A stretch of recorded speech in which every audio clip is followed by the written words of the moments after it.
tardes, Irving. Hola Mark, por fin. Por fin. Disculpe la tardanza, nos tardamos un poquito más, pero normalmente estamos a la una también en línea. Dado el caso que Irving puede dar una cátedra de alrededor de 6 horas, en este caso usualmente da de 2. Sí, le da la saliva para tanto. Ahora, les damos la bienvenida a esta nueva transmisión en vivo de Enlace Judío con el gran Irving Gatel y sus barbas. Sí, correcto.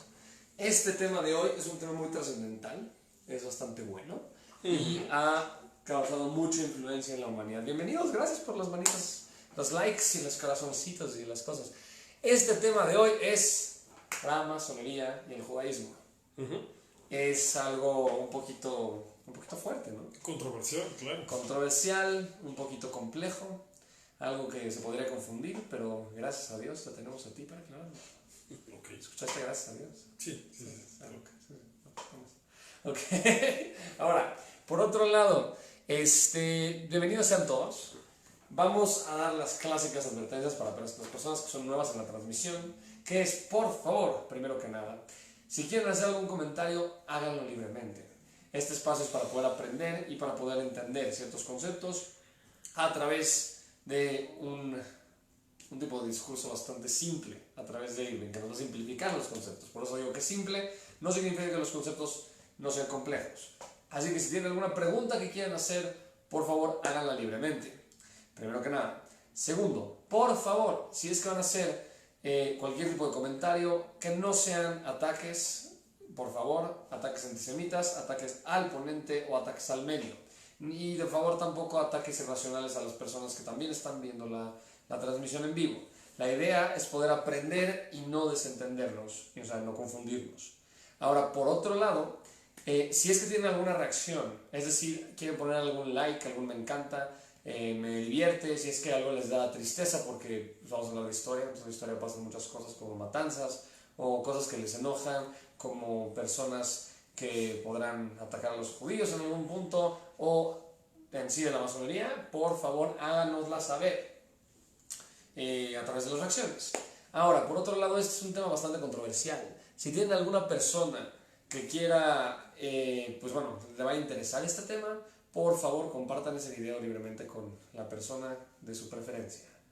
Ahora, por favor, de favor, no hacer proselitismo. Este es un espacio completamente judío. Y como espacio judío, se respeta al ponente y se respeta la información que se plantea. Nosotros estamos buscando aclarar y no confundir. La cuestión aquí es de que la persona que está haciendo proselitismo, lastimosamente vamos a tener que bloquearla. ¿Por qué? Por cuestiones muy evidentes. Porque es un espacio de judaísmo y no queremos confundir.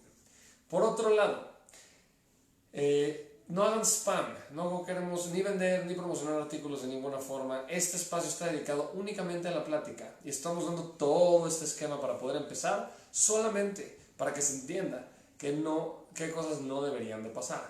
Les agradecemos mucho seguir los lineamientos para que todos podamos tratar de estar de la mejor manera y entender de la mejor manera.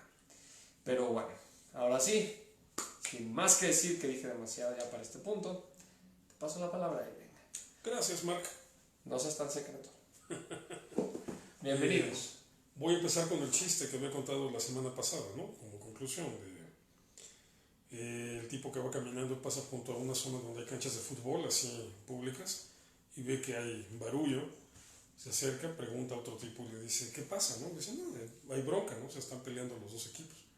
Dice, ¿y quiénes juegan? Dice, no, son masones contra caballeros de Colón. Dice, no, sí, ¿cómo van? Dice, no sabemos, es secreto. Entonces, a la persona que comentó directamente aquí en la transmisión que si vamos a tener este video más adelante, sí, el video se va a quedar en la página de Enlace Judío como uno de nuestros contenidos destacados. Sí. Así que lo podrán ver también en la página de Facebook, pero no se lo pierdan ahorita porque acá ahorita pueden tener interacción y contacto con ellos. Sí, así es. De cualquier manera, todos los videos que grabamos, todas las transmisiones que hacemos, las pueden encontrar en la sección de videos de la página de Enlace en Facebook. Todas se guardan. Ok, entonces, ahora sí, sin más. Bien, ok, vamos a platicar un poco de la relación que ha habido entre judaísmo y masonería, que puede enfocarse desde dos perspectivas. Una la participación de judíos en la masonería y otra, la influencia del pensamiento judío o de los textos judíos al interior de la masonería. Pero por supuesto para esto tenemos que entender históricamente qué es la masonería, porque es un tema sobre el cual hay muchísima información falsa. Probablemente la masonería sea una de las primeras grandísimas víctimas de las fake news a lo largo de la historia. O sea, se ha dicho, perdón la manera en la que lo voy a expresar, se ha dicho cualquier cantidad de tonterías sobre la masonería. Entonces, bueno, vamos a empezar a aclarar. Número uno, que es la más importante que quiero que entiendan, aunque supongo que luego habrá preguntas y lo voy a tener que recalcar, pero la masonería no es un asunto religioso. La masonería no se mete con la práctica religiosa del individuo. La masonería acepta por igual a cualquier persona sin importar qué religión practique. Y todas las personas que se han involucrado en esto, ya sea como católicos, protestantes, musulmanes, budistas, sintoístas o judíos o de la religión que sea que se han involucrado en la masonería, les consta que la masonería no les propone ni una cuestión religiosa que les obligue a dejar de creer en unas cosas y empezar a creer en otras, y menos aún agrede, ataca o defenestra su religión. Al contrario, o sea, un masón que entiende bien todo su asunto masónico y es católico, generalmente es un buen católico. O el que es protestante generalmente es un buen protestante. Y el que es judío generalmente también es un buen judío. Y así sucesivamente. Entonces, por favor, que quede claro, la masonería no es un asunto de religión. Cuando me preguntan, es que ¿cómo es posible que un judío sea masón? Me lo preguntan todo el tiempo. Es más o menos como preguntar, es que ¿cómo es posible que un judío juegue fútbol soccer? El fútbol soccer no tiene nada que ver con la religión. O sea, un judío puede meterse a un club deportivo y practicar el fútbol soccer.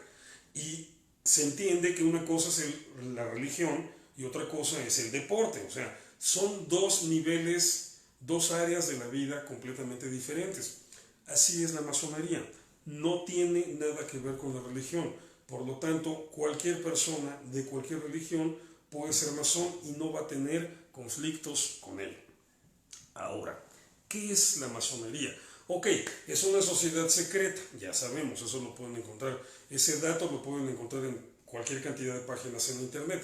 Pero es un dato que no dice mucho, nada más nos remite a que pues, es un grupo que hace cosas secretas y que no quiere que los demás las conozcan, o que se encarga que los demás no las conozcan.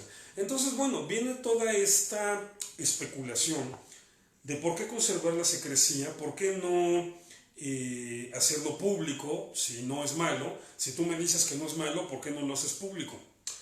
Porque muchas dinámicas de la sociedad humana funcionan así. La masonería en ese sentido tal vez nada más es, digamos, como la más estrambótica y aparatosa, apantallante. Pero la realidad es que muchas cosas de la vida humana funcionan en un nivel de secrecía. Te voy a poner ejemplos. Por ejemplo, si tú entras a trabajar en una empresa, empiezas a conocer lo que sucede en la empresa, empiezas a conocer las dinámicas de la empresa, las políticas de la empresa, la forma en la que está estructurada y todo eso, pero no lo conoces todo y no lo vas a conocer a menos que vayas ascendiendo de nivel dentro de esa empresa. El conocimiento pleno de cómo funciona cada detalle de la empresa, y eso implica el manejo del dinero, normalmente este es el tema más escabroso, cómo se compra, cómo se gasta, cómo se gana, porque es donde podrían aparecer, digo nada más, aparecer temas de corrupción o de trampas, etc. Pero eso solamente lo manejan los altos directivos. Pues, si tú llegas como empleado y estás trabajando en la oficina, no le puedes exigir a los altos directivos que te digan cómo funciona toda la empresa. Es obvio que hay información reservada, información secreta para la gente que está en un nivel más elevado. La Coca-Cola es lo mismo. La famosísima receta secreta de Coca-Cola. Solamente tienen acceso a ella un grupo muy reducido de gente. La vida familiar. O sea, quienes son padres de familia saben que hay cosas que no se le explican a los hijos. La voy a poner así de simple. O sea, ¿qué hacen papá y mamá cuando se encierran en su recámara todas las noches? No, pues no le vas a estar dando detalles a los niños de qué pasa ahí. Tienes que esperar hasta que tengan cierta edad para que lo empiecen medio a entender y sobre todo que lleguen a una edad adulta para que, bueno, ya ellos mismos sean los que se enteren por cuenta propia cuando tengan su propia familia. Pero incluso al interior de la familia hay dinámicas, por ejemplo, como esta cuestión que tiene que ver con el sexo, que no las haces públicas. Y no te pueden venir a decir tus vecinos, oye, ¿por qué tiene de malo? O sea, son una pareja, es obvio que tengan una vida sexual activa. ¿Por qué nada más en la recámara? ¿Por qué no lo hacen en público si no tiene nada de malo? La respuesta es obvia. Entonces, este razonamiento de si no tiene nada de malo, ¿por qué no lo hacen en público? Es falaz. Toda la historia de la humanidad, la sociedad humana, ha entendido que hay cosas que requieren de guardar discreción o incluso secrecía. Por ejemplo, la vida íntima de una pareja es vida íntima porque no es pública. Entonces, bueno, entendiendo que esta cuestión de los secretos es un tema que existe en todas las áreas de la vida, no es exclusivo de la masonería ni de las sociedades secretas. Entonces vamos ahora a hablar de lo que ha sido la evolución de las sociedades secretas para entender de dónde viene la masonería. La masonería moderna, tal como está estructurada, organizada en la actualidad, se fundó en 1717. O sea, hace de hecho, se acaban de cumplir 300 años, hace 2 años, hace 302 años se fundó la Gran Logia de Londres a partir de la integración de 4 logias, obviamente que radicaban en Londres, y ese es el inicio de la masonería moderna, tal como se conoce hoy.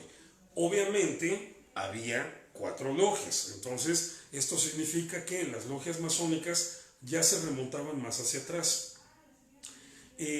Podemos encontrar el origen de estas logias en la Edad Media, en los antiguos gremios, logias, porque al final de cuentas la logia es eso, no nada más un grupo de gente que se reúne, pero en los antiguos gremios de arquitectos y constructores de la Edad Media. Aquí es muy interesante cómo funcionaba esta cuestión. De hecho, de ahí viene el término. Masón en francés significa albañil o constructor. Entonces, cuando se hablaba de masones en la Edad Media, no se hablaba de gente de sociedades secretas, se hablaba de gente que se dedicaba operativamente a la construcción, sobre todo de edificios grandes, como podían ser palacios o principalmente catedrales. Claro, se sabía que estos gremios aglutinaban una gran cantidad de conocimientos técnicos, científicos, dentro de los parámetros de la época obviamente, pero también herméticos. ¿Por qué? Porque toda esta cuestión de la construcción tenía una mística que, por ejemplo, ahorita la ingeniería civil y la arquitectura ya no manejan necesariamente. De hecho, arquitectos o ingenieros que manejan este tipo de conceptos son vistos más bien como gente medio extravagante, pero se entiende que no necesitas construir o diseñar tus edificios a partir de criterios místicos. En la Edad Media sí se hacía de esa manera, sobre todo las iglesias, sobre todo las catedrales góticas. ¿Por qué? Porque existía esta noción de que la construcción era un punto intermedio entre el macrocosmos, que es el universo, y el cosmos, que es el ser humano. Entonces, una catedral, por ejemplo, en esta perspectiva medieval, es una representación tanto del universo como del ser humano. Entonces, obviamente no se diseñaba nada más con paredes y techos que no se fueran a caer. No. Cada detalle tenía un valor simbólico para representar todos los aspectos del cosmos y todos los aspectos del ser humano. Entonces, el arquitecto, el albañil, el constructor, el masón de esas épocas tenía que ser alguien versado en astronomía, conocer el cosmos, el universo, pero también tenía que ser alguien profundamente versado en conocer al ser humano. Entonces había una serie de contenidos implícitos en el oficio de albañil o de constructor que iban mucho más allá de la técnica para levantar una pared y que no se te caiga, y que se referían a cuestiones místicas, cuestiones teológicas, cuestiones filosóficas.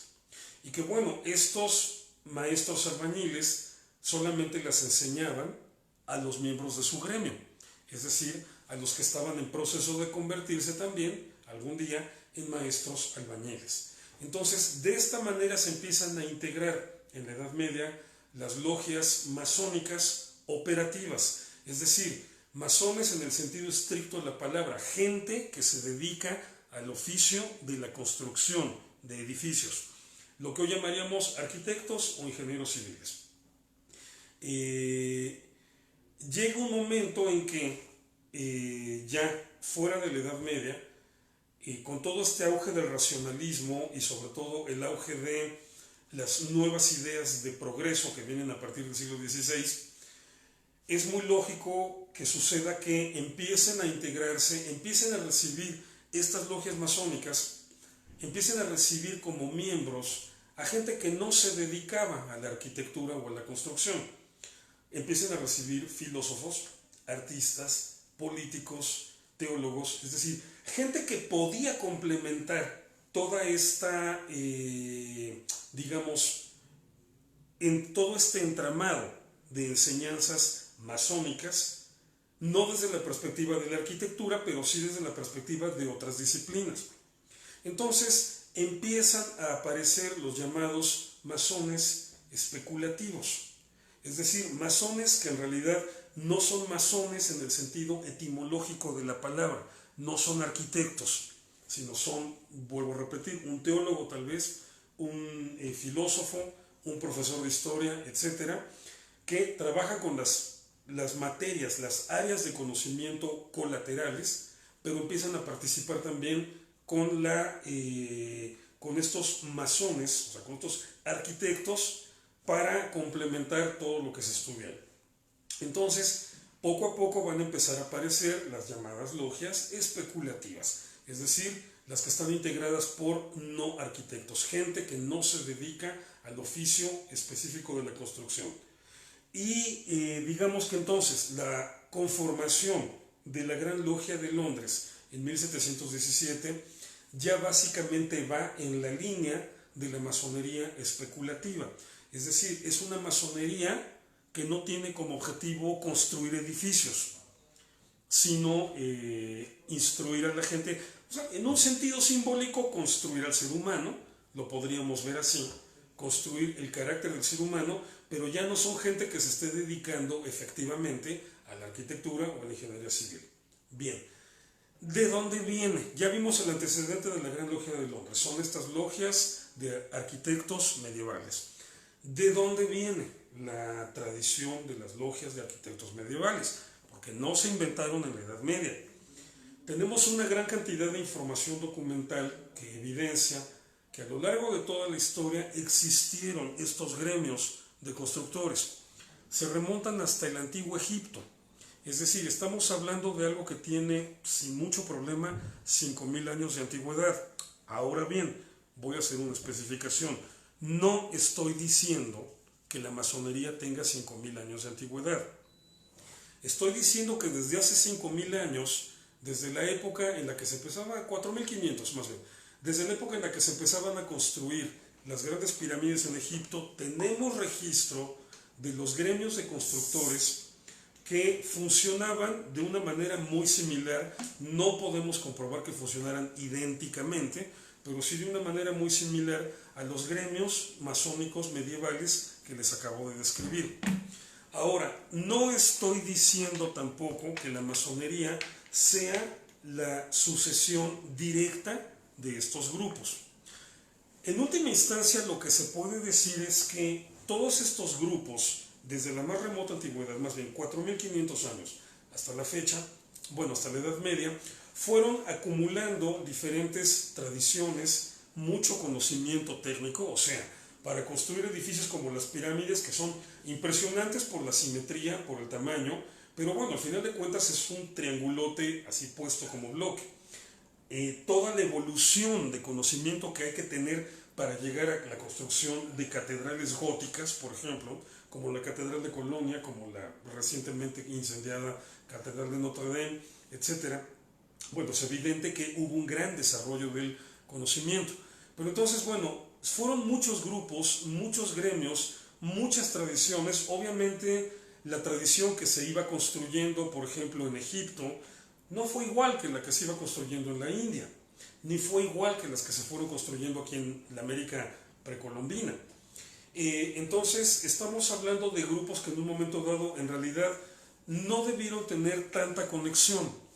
Conforme fue pasando la historia, pudo empezar a haber más intercambios y pudo haber de repente un conocimiento un poco más amplio, más completo, más complejo. Pero bueno, no estoy diciendo que la masonería sea la descendencia directa de esos grupos. Lo que sí es un hecho es que la masonería ha tenido, digamos, la curiosidad y la inquietud para nutrirse del conocimiento de todos esos grupos y de todas esas tradiciones. Entonces, de alguna manera, ese conocimiento antiguo, de alguna manera, repito, se preserva en la masonería. Voy a poner un ejemplo muy concreto de esto. Es obvio que los antiguos conocimientos de los constructores mayas y teotihuacanos, por ejemplo aquí en México, en el México prehispánico, no son parte de la herencia de conocimientos de la masonería. ¿Por qué? Porque estaban en otro continente. Y el encuentro entre los dos continentes fue cuando la Edad Media ya estaba terminando o ya había terminado en Europa. Entonces es obvio que la tradición arquitectónica maya y la tradición astronómica maya no es parte históricamente de la masonería. Sin embargo, la masonería, y sobre todo la masonería aquí en México, ha sabido valorar todos esos conocimientos que son, en muchos aspectos son impresionantes, ha sabido valorarlos e incorporarlos al conocimiento masónico. Entonces, no es que la masonería sea necesariamente la herencia directa de estos grupos antiguos, de conocimiento de la antigüedad.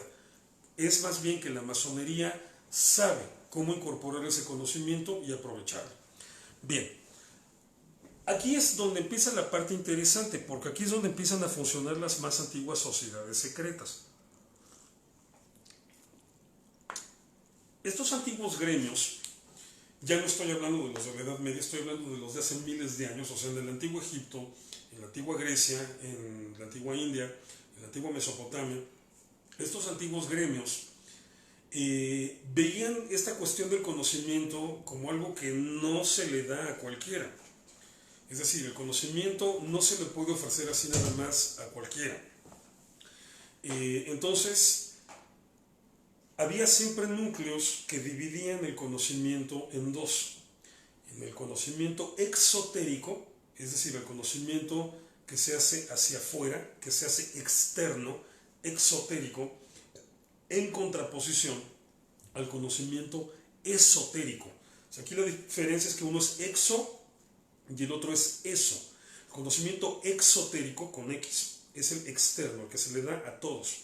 El conocimiento esotérico es el que se le da solamente a un grupo de gente, pretendidamente, que están capacitados y pueden asimilar las responsabilidades que implica ese conocimiento.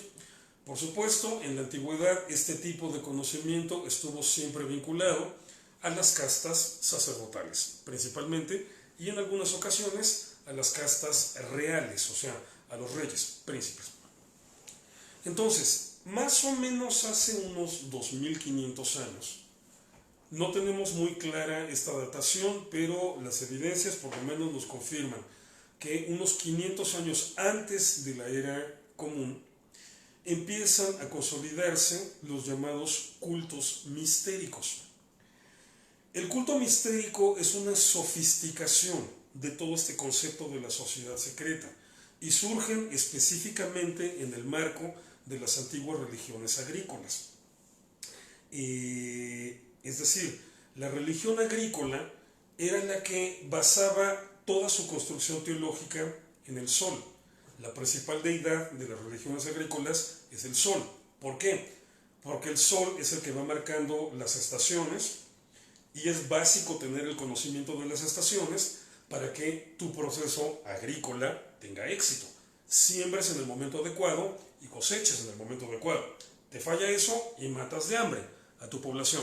Entonces, las deidades solares son las eminentemente características de las sociedades y religiones agrícolas, que obviamente, por estar hablando de la cuestión de la agricultura, estamos hablando de sociedades sedentarias, o sea, como la sociedad sumeria, la acadia, la babilónica, la egipcia, la griega, la romana, etc. Entonces, el sol se convierte en un tema de reflexión teológica y filosófica muy sofisticado. ¿Por qué? Porque el sol muere y revive en dos niveles. Todos los días voy a hablar desde la perspectiva como lo veían en la antigüedad la gente que vivía en esta zona de el mar Mediterráneo, Mesopotamia y la India, y que más o menos conocían la geografía desde ahí, digamos que desde donde empezaban los Himalayas hasta España. Se conocía esa geografía. Ya Alejandro Magno conquistó un pedazo de eso, los romanos conquistaron otro, entonces se conocía más o menos bien todo ese territorio. Entonces la impresión que ellos tenían, era conforme al sistema astronómico de Ptolomeo, que el Sol es el que gira alrededor de la Tierra. Y entonces la idea es que el Sol se ocultaba todas las tardes en el mar occidental, lo que llamamos Océano Atlántico. Recorría el inframundo y amanecía, renacía por el oriente. Entonces era una idea de muerte, literalmente de muerte y resurrección, en el sentido de que el sol se hunde en el mar, recorre el inframundo y vuelve a salir por el oriente, débil, porque ya se ve encendido, pero no calienta, y va cobrando fuerza hasta el mediodía. Y hay otro nivel en que se da este fenómeno, que es el ciclo anual, que el sol de la misma manera muere en el invierno, y por eso muere la naturaleza, y resucita en la primavera. O sea, vuelve a la vida en la primavera, y por eso vuelve la vida a la naturaleza. Entonces, todos los mitos griegos, por ejemplo, estas historias de Orfeo y Eurídice,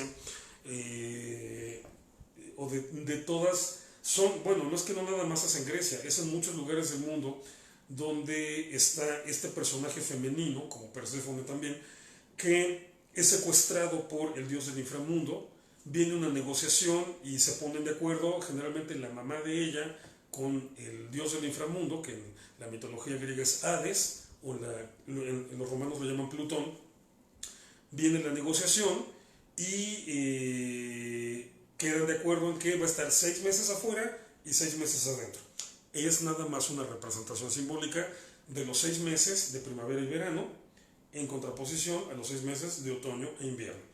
Entonces, estamos hablando de que este tema del sol provocó cualquier cantidad de reflexiones filosóficas, teológicas, e incluso dentro de los límites de aquellas épocas científicas, hoy les llamaríamos pseudocientíficas, porque del sol se pudo aprender o se desarrolla el concepto de los ciclos, del ciclo de la vida y de la muerte. La vida se sostiene por la muerte. Para nacer a un nivel mayor de conocimiento o de existencia, filosóficamente hablando, primero tienes que morir, de alguna manera simbólica. Cada religión, cada pueblo, cada tendencia filosófica lo explicó a su modo. Pero entonces, de ahí viene esta idea de que tienes que morir para renacer. Es una imagen tomada completamente del sol. Entonces, esto hace que se vayan sofisticando los conceptos y se desarrollan dos términos que anótenlos con calma y luego los buscan en internet. Ahí está la definición en Wikipedia, pero los menciono ahorita. Uno es palingenesia y otro es metempsicosis. Todo este rollo de la palingenesia y la metempsicosis obsesionó a los practicantes de los cultos mistéricos. ¿Qué estamos hablando en el caso de la palingenesia? Que la muerte, al morir alguien o al morir algo, su esencia permanece viva. Esta noción de que el alma sobrevive al cuerpo, por ejemplo. La esencia permanece viva. Es decir, hay otra forma de vivir después de la muerte. Y la metempsicosis se refiere a que, la metempsicosis se refiere a que lo etéreo del ser humano sobrevive después de la muerte. Y la palingenesia se refiere a que se pasa de un cuerpo a otro, diríamos en lenguaje popular, reencarnación. Entonces, un tema, la metempsicosis, tiene que ver con la sobrevivencia de la parte espiritual. Y la palingenesia tiene que ver con el siguiente cuerpo al que va a habitar esta nueva alma, esta alma que ha perdido ya el cuerpo anterior. Ojo, no estoy hablando de doctrinas religiosas, así que esto no se tiene que entender en sentido literal. Estoy hablando de conceptos filosóficos. Si hablara de doctrinas religiosas le llamaría reencarnación, pero no estoy hablando de eso. Estoy hablando de conceptos filosóficos que, por lo tanto, pueden ser usados en un sentido simbólico. Por ejemplo, esta cuestión de la muerte y lo etéreo que sobrevive. O sea, cuando pasas por una gran tragedia personal, se te desmorona tu mundo entero, se muere todo lo que estaba alrededor de ti, muere una parte de ti con eso, pero hay una esencia que sobrevive. Y a esa esencia le debes de dar otro cuerpo, es decir, debes construir una nueva vida. Por ejemplo, se puede entender de esa manera. Entonces, ojo, no estoy hablando del concepto religioso de la reencarnación, sino del concepto filosófico de la metempsicosis y la palingenesia. Búsquenlo después en Wikipedia. Las definiciones están un poco enredadas, pero bueno, leyéndola con calma y repasándolo varias veces, lo van a ir más o menos comprendiendo. Bien, entonces, viene más o menos, son casi 1000 años, desde el año 500 antes de la era cristiana hasta el año 400 aproximadamente, fue la era de esplendor de los cultos mistéricos, de estas religiones solares que manejaban todo este concepto de secrecía, porque todos estos conceptos eran secretos y nadie los debía saber más que los iniciados, es decir, los que pasaban por un rito de iniciación para ingresar ahí. Y bueno, cada grupo tenía sus doctrinas. Por ejemplo, la religión solar basada en Hércules le ponía mucha atención a esta noción de que Hércules había derrotado a los dioses del inframundo y había impuesto en la tierra el llamado orden olímpico. Y la máxima celebración del orden olímpico traído por Hércules son los Juegos Olímpicos, los de la antigüedad obviamente. ¿Cuál era la idea fundamental religiosa? Ahora sí estoy hablando de una idea religiosa, de la religión hercúlea o de Hércules, o Heraclea, si vamos a utilizar el término en griego, por Heracles, el nombre en griego. La idea es la fuerza bruta dominada por la razón, la fuerza del cuerpo dominada por la mente. Eso era el mayor espectáculo posible en los Juegos Olímpicos y lo sigue siendo, aunque claro, ya no desde una perspectiva religiosa, sino meramente deportiva. Pero esta noción de una disciplina física que te hace tener un cuerpo portentoso, pero más que eso, de una disciplina mental que te permite hacer prodigios deportivos con tu cuerpo. Muy diferente, por ejemplo, al culto a Dioniso o Dionisos. Dionisos, Baco para los romanos, es el dios del cultivo de la vid. Entonces, en la religión dionisíaca es todo lo contrario. La verdadera salvación te la ofrece el vino. ¿Por qué? Porque te ayuda a olvidarte de tus desgracias y a pasártela bien. Es una perspectiva completamente hedonista, es decir, entregada a los placeres. Y bueno, las bacanales que se organizaban en Roma son famosas por todas sus prácticas orgiásticas y desenfrenadas, pero era otro concepto religioso y los dos están basados en el sol. Dionisios es un dios solar, Hércules también. Entonces fíjense cómo en la antigüedad cada grupo, cada tendencia construía ideas diferentes a partir de las imágenes que veían en el sol. Esta cuestión de cómo se oculta, cómo sale, cómo muere, cómo renace la naturaleza, etc. Bien, ¿qué pasa con los cultos mistéricos a partir del siglo IV? Empiezan a desaparecer porque el cristianismo se impone como religión oficial del Imperio Romano y el cristianismo empieza a aplastar todas las prácticas que consideraba paganas, y los cultos mistéricos fueron de las primeras en la lista. Entonces, los cultos mistéricos prácticamente son prohibidos y eliminados a partir de la imposición del cristianismo como religión oficial, es decir, a partir de que el cristianismo deja de ser un fenómeno meramente religioso y Constantino lo convierte en un fenómeno político, eminentemente político. Entonces, bueno, no se toleró la disidencia y los cultos mistéricos fueron aplastados. Pero por supuesto, este estilo, este modo de organización secreta con conocimientos secretos sobrevivió al interior del cristianismo.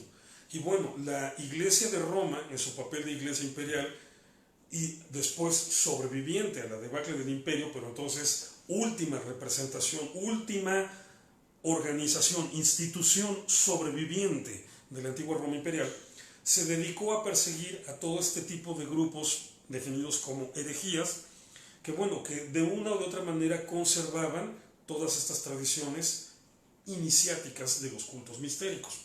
La masonería los recuperó, y me refiero a la masonería medieval.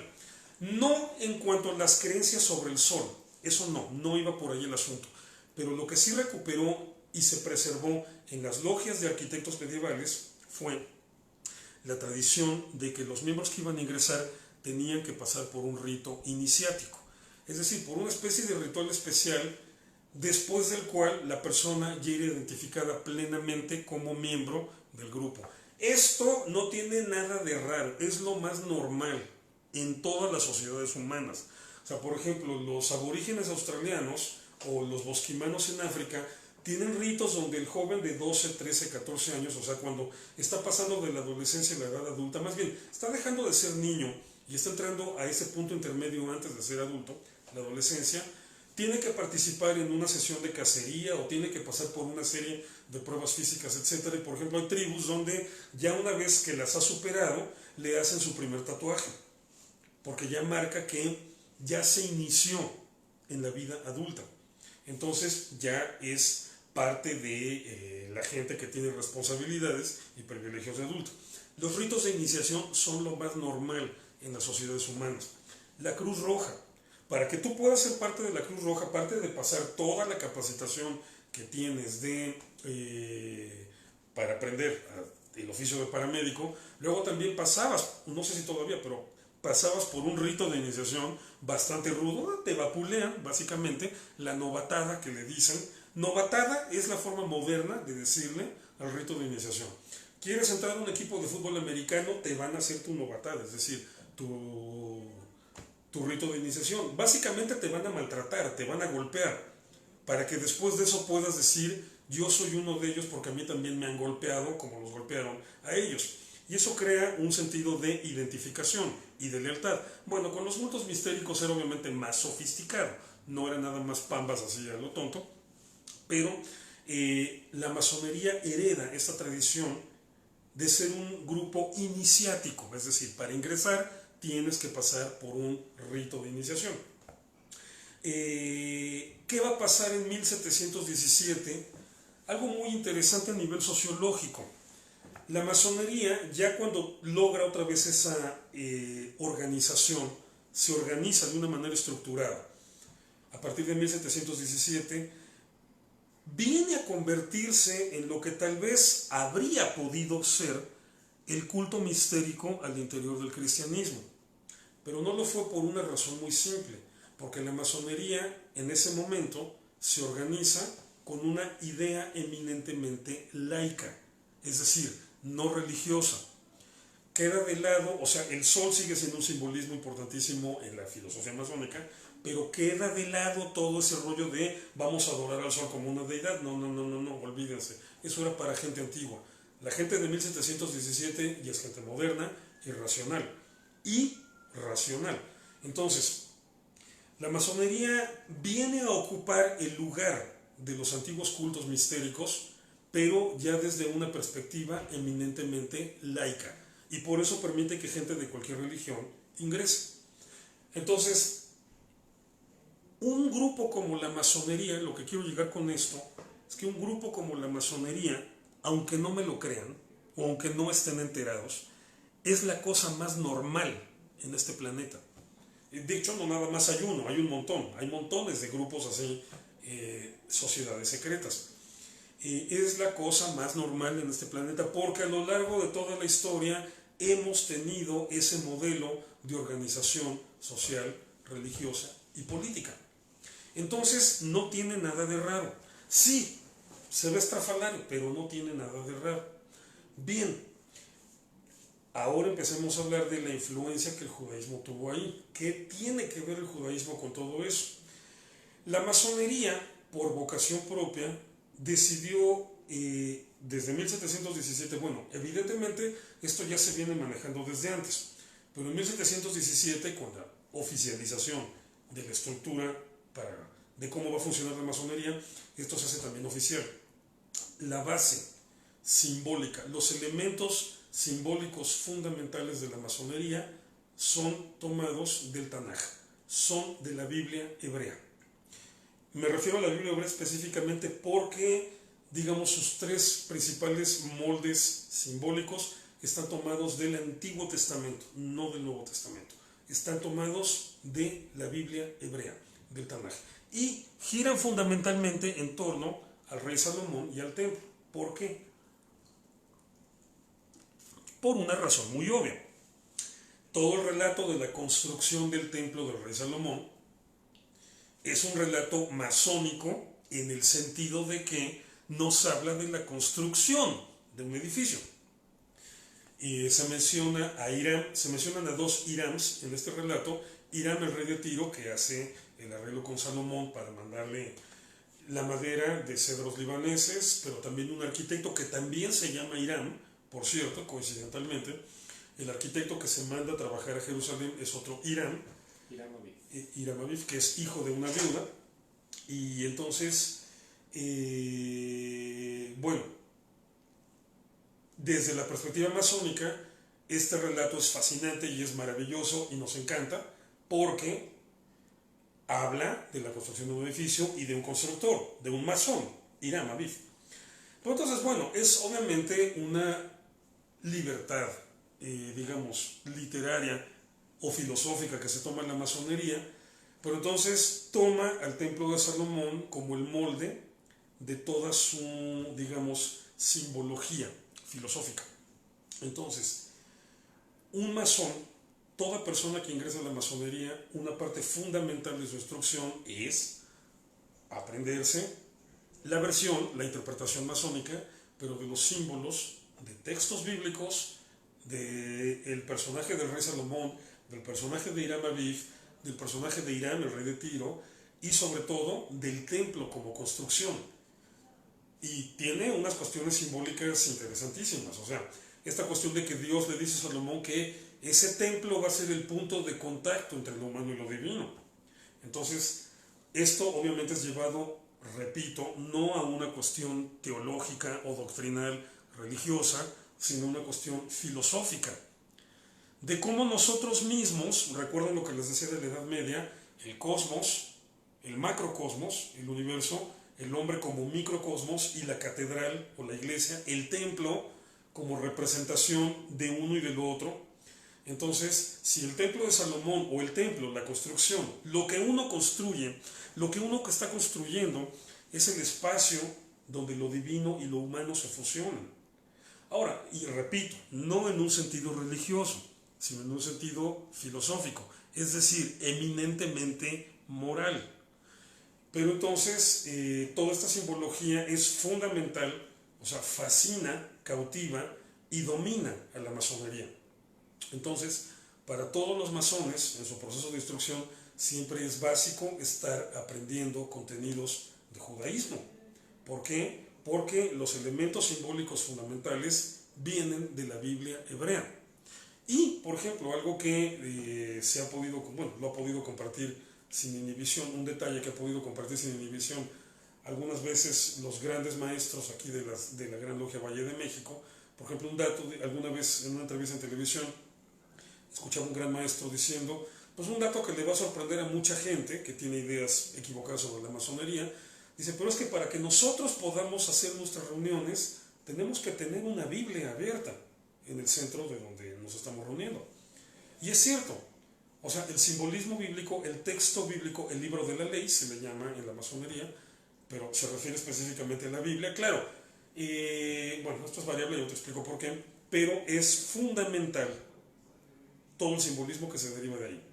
Por supuesto, la masonería no impone una práctica religiosa a nadie. Entonces, por ejemplo, en las logias que están integradas por gente de cualquier cantidad de religiones, la mayoría son así, el libro que se utiliza para, o sea, como para estar ahí abierto en la sesión es la Biblia. La Biblia entendida como la Biblia judeocristiana, es decir, con Antiguo y Nuevo Testamento. Por supuesto, una logia de musulmanes, como son musulmanes, se respeta su práctica religiosa y no tienen forzosamente que poner la Biblia allí. Ponen el Corán, porque ese es el libro de la ley para ellos. Tienen toda la libertad de hacerlo. Se respeta esa identidad religiosa que tienen. Claro, los simbolismos que van a tener que estudiar los masones musulmanes serán los mismos que los masones cristianos o los masones judíos. Por ejemplo, en las logias judías, la Biblia que está puesta en el centro del sitio de reunión no es la Biblia tradicional cristiana con Antiguo y Nuevo Testamento, sino la Biblia hebrea, el puro Tanaj, o sea, lo que sería el puro Antiguo Testamento. Me refiero, hay un respeto a eso. Bueno, eventualmente la masonería evolucionó, ya no me voy a meter con eso, que es otro tema, y surgieron logias de orientación más bien política, que son los ritos nacionales, los hay en muchos países del mundo, y por ejemplo, hay logias de los ritos nacionales, aquí en México las hay, que en vez de poner la Biblia, ponen la Constitución de los Estados Unidos mexicanos, que toda la orientación tiene que ver con un asunto más bien político que filosófico, pero bueno, por eso no me voy a meter en ese tema. Pero entonces, la masonería recibe toda esa fortísima, fundamental influencia del pensamiento judío, de la tradición judía, de los símbolos judíos y de la Biblia judía. Entonces, la masonería, les sorprenderá a muchos, está profundamente impregnada de judaísmo. La influencia del judaísmo en la masonería ha sido capital a lo largo de toda la historia. Hay otro detalle. A partir de 1717, la masonería, fomentada desde la Gran Logia de Londres, fue de las primeras instituciones que eliminó la discriminación religiosa. Es decir, que dijo, aquí puede entrar cualquiera. Cuando lo fundan, las primeras logias, las 4 logias de Londres que fundan la Gran Logia de Londres, al hablar de libertad religiosa, básicamente están pensando en vamos a admitir sin ningún tipo de prejuicio a católicos y protestantes, que bueno, que traían siglos de conflictos y había que resolverlos de alguna manera. Entonces, cuando se habla de pluralidad religiosa y libertad religiosa al interior de la masonería, en principio significa católicos y protestantes coexistiendo tranquilos y en paz. Pero no se tardaron mucho en que empezaran a llegar las primeras solicitudes de judíos.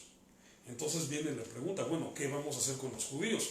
Y la masonería decide lo mismo, bienvenidos. Aquí no hay una restricción religiosa. Y entonces, aquí viene el siguiente tema, la participación de judíos en la masonería. Muchos judíos empiezan a ingresar a las filas de la masonería. ¿Por qué? Porque es uno de los primeros espacios de la sociedad europea donde se les empezó a tratar sin ningún tipo de discriminación ni prejuicio, donde se les trató realmente como a iguales. Entonces, hay una participación activa cada vez más presente de judíos en la masonería, eventualmente de musulmanes también, porque recuérdese que Inglaterra tiene su gran expansión colonialista en los siglos XVIII y XIX. Entonces, con toda la estructura imperial, colonial, impuesta, sangre y fuego, que llevaron los ingleses a todo el mundo, empezaron a llegar masones y empezaron a organizar logias. Entonces, se abren muchísimas logias en el mundo musulmán y muchísimas en la India también, en el mundo hinduista y budista. Y mucha gente de esas religiones también empieza a integrarse a la masonería. sin ningún tipo de prejuicio ni de discriminación.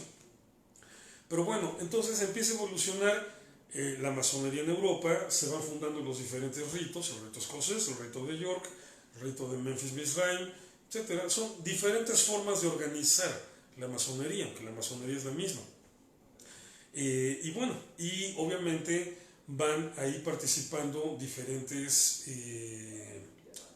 personalidades judías en todo este proceso.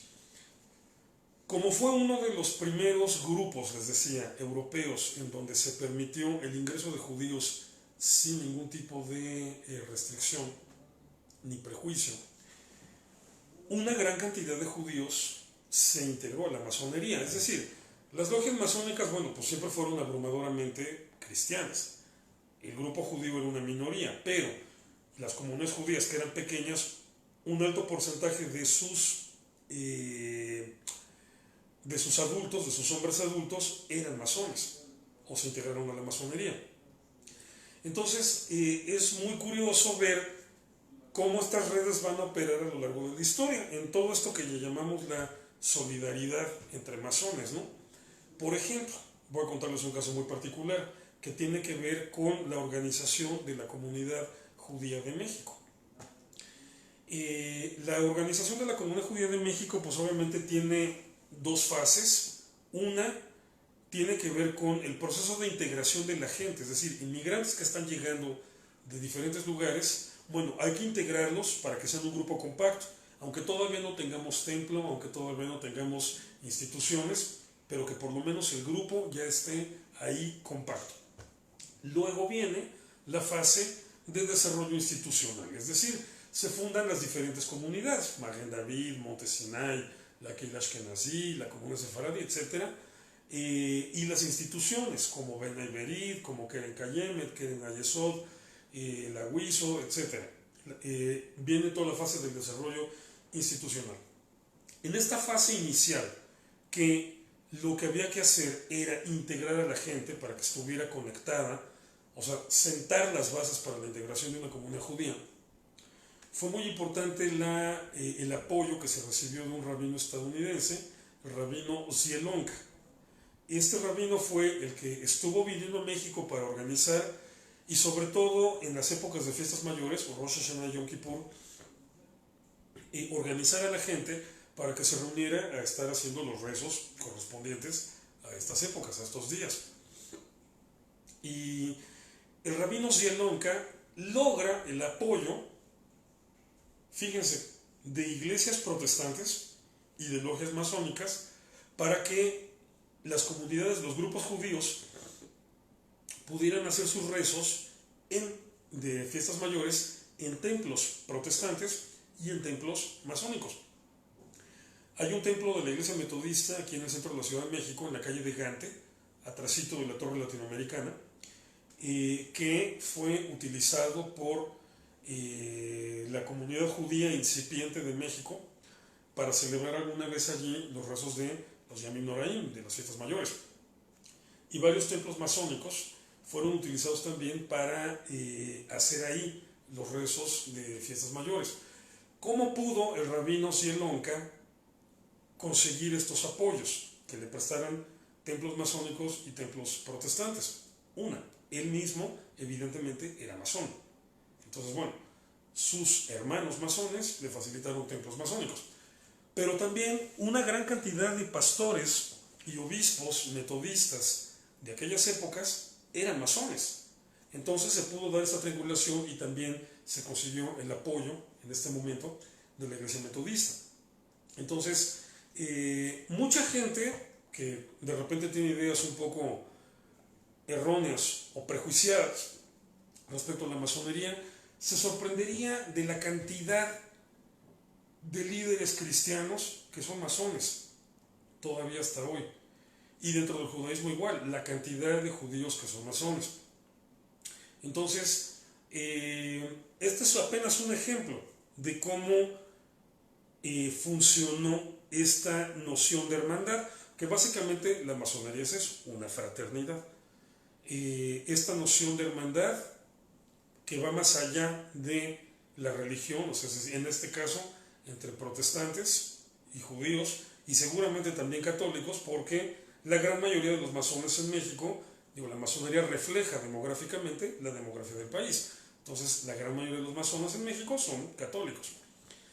Hay sacerdotes masones, ha habido obispos masones, en la Iglesia Católica estoy hablando específicamente, y bueno, temas álgidos y temas intensos, pero ha habido papas masones en el siglo XX. No voy a entrar en ese detalle, pero los ha habido. Entonces, estamos hablando de que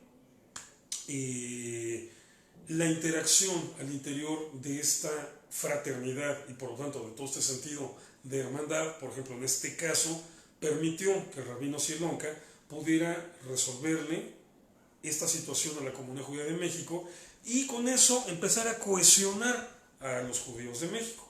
Entonces, bueno, la reacción lógica fue que una gran cantidad de judíos aquí en México, muchos de los que venían de tanto de Europa del Norte como del mundo árabe, ya eran masones y otros aquí en México se integraron a la masonería. Entonces se fueron fundando diferentes logias masónicas. Hubo un momento, se han fundado 5 logias masónicas en México integradas exclusivamente por judíos. Actualmente nada más están operando 3. Pero, y bueno, y aparte hay una gran cantidad de judíos que son masones y que no están integrados necesariamente en esas 3 logias, sino que son miembros de otras logias.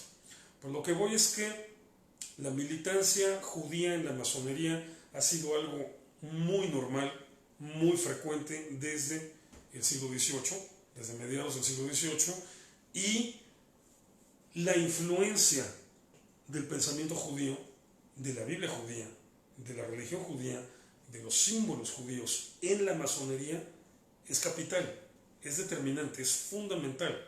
O sea, digamos, toda la simbología inicial que tiene que conocer un masón viene de la Biblia hebrea, viene de 3 personajes de la Biblia hebrea, el rey Salomón, el rey Hiram y el constructor Hiram Aviv, y viene sobre todo de el templo de Salomón como modelo de el templo que se construye en ese momento para que pueda haber una comunión entre lo divino y lo humano, entre lo espiritual y lo material, entre lo filosófico y lo, digamos, más mundano.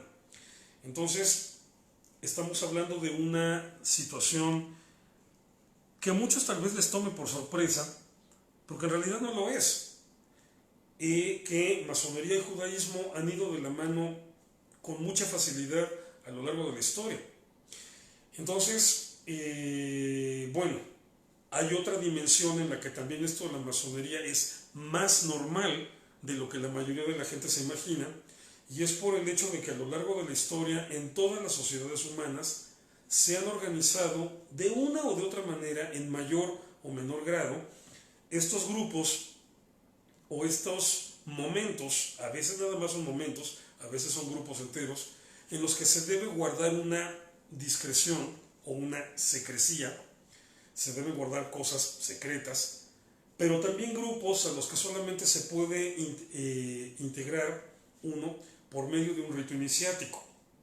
Entonces, en la antigüedad eran dinámicas eminentemente religiosas, como el culto a Dionisos, como los misterios eleusiacos o eleusinos, o como el culto mistérico a Osiris, también muy famoso en la antigüedad, o el culto a Mitra, es otro de los grandes cultos mistéricos en la historia. Obviamente todo eso tenía un contenido religioso, había una noción religiosa, y ya lo expliqué, básicamente agrícola en relación al sol. Pero bueno, todo eso fue evolucionando.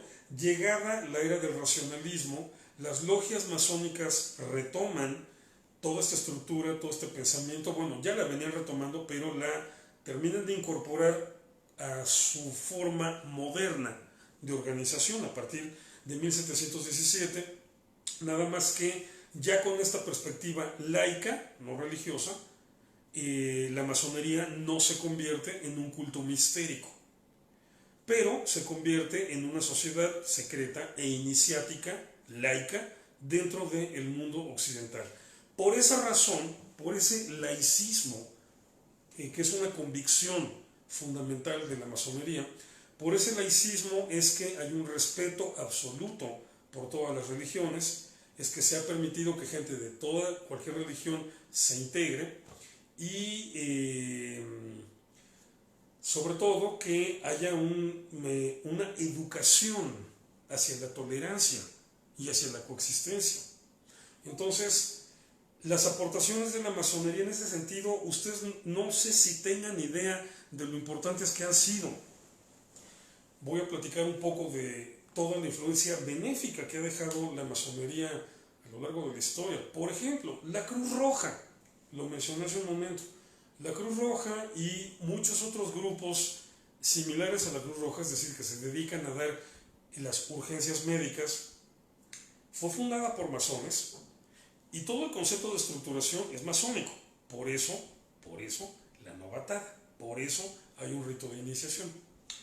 Por ejemplo, los Boy Scouts. Los Boy Scouts fueron fundados por Baden-Powell, un distinguido masón, y Baden-Powell estructuró, obviamente los Boy Scouts no son masonería, pero está estructurado con la lógica de la masonería. Que en este caso, pues el objetivo de los Boy Scouts es esta cuestión del escultismo, del campismo, o sea, de enseñar a los niños a pasarla bien en el campo, sobre todo de divertirse, pero de divertirse aprendiendo y enseñarles sobre todo un sentido de fraternidad y un sentido de ayuda. Es decir, esta idea del scout, ¿no? De que siempre listo para ayudar a quien lo necesita. Y esta idea de que un scout siempre va a ayudar, siempre va a estar ahí para apoyar a otro scout. No importa de qué lugar del planeta sean. Esos son valores masónicos. Que bueno, podrán ustedes darse cuenta que se parecen también mucho a los valores judíos. Está esta influencia. Pero bueno, esos son valores masónicos. Los Boy Scouts, todo el asunto de los Boy Scouts, quienes han sido parte de esto, quienes conozcan un poco de esto, se basan, toman su modelo de el libro de las selvas vírgenes, este libro de Rudyard Kipling, ¿no? Que se hizo famoso como el libro de la selva en la versión de Disney, que está obviamente muy diluida. O sea, no es el libro de las selvas vírgenes de Kipling, es algo parecido en la historia, claro, pero mucho más denso y complejo que las películas de Disney. Se los recomiendo que lo lean. Bueno, Rudyard Kipling, el autor de estos libros, es otro destacado masón en su tiempo y construye toda la historia del libro de las selvas vírgenes a partir de los elementos simbólicos masónicos.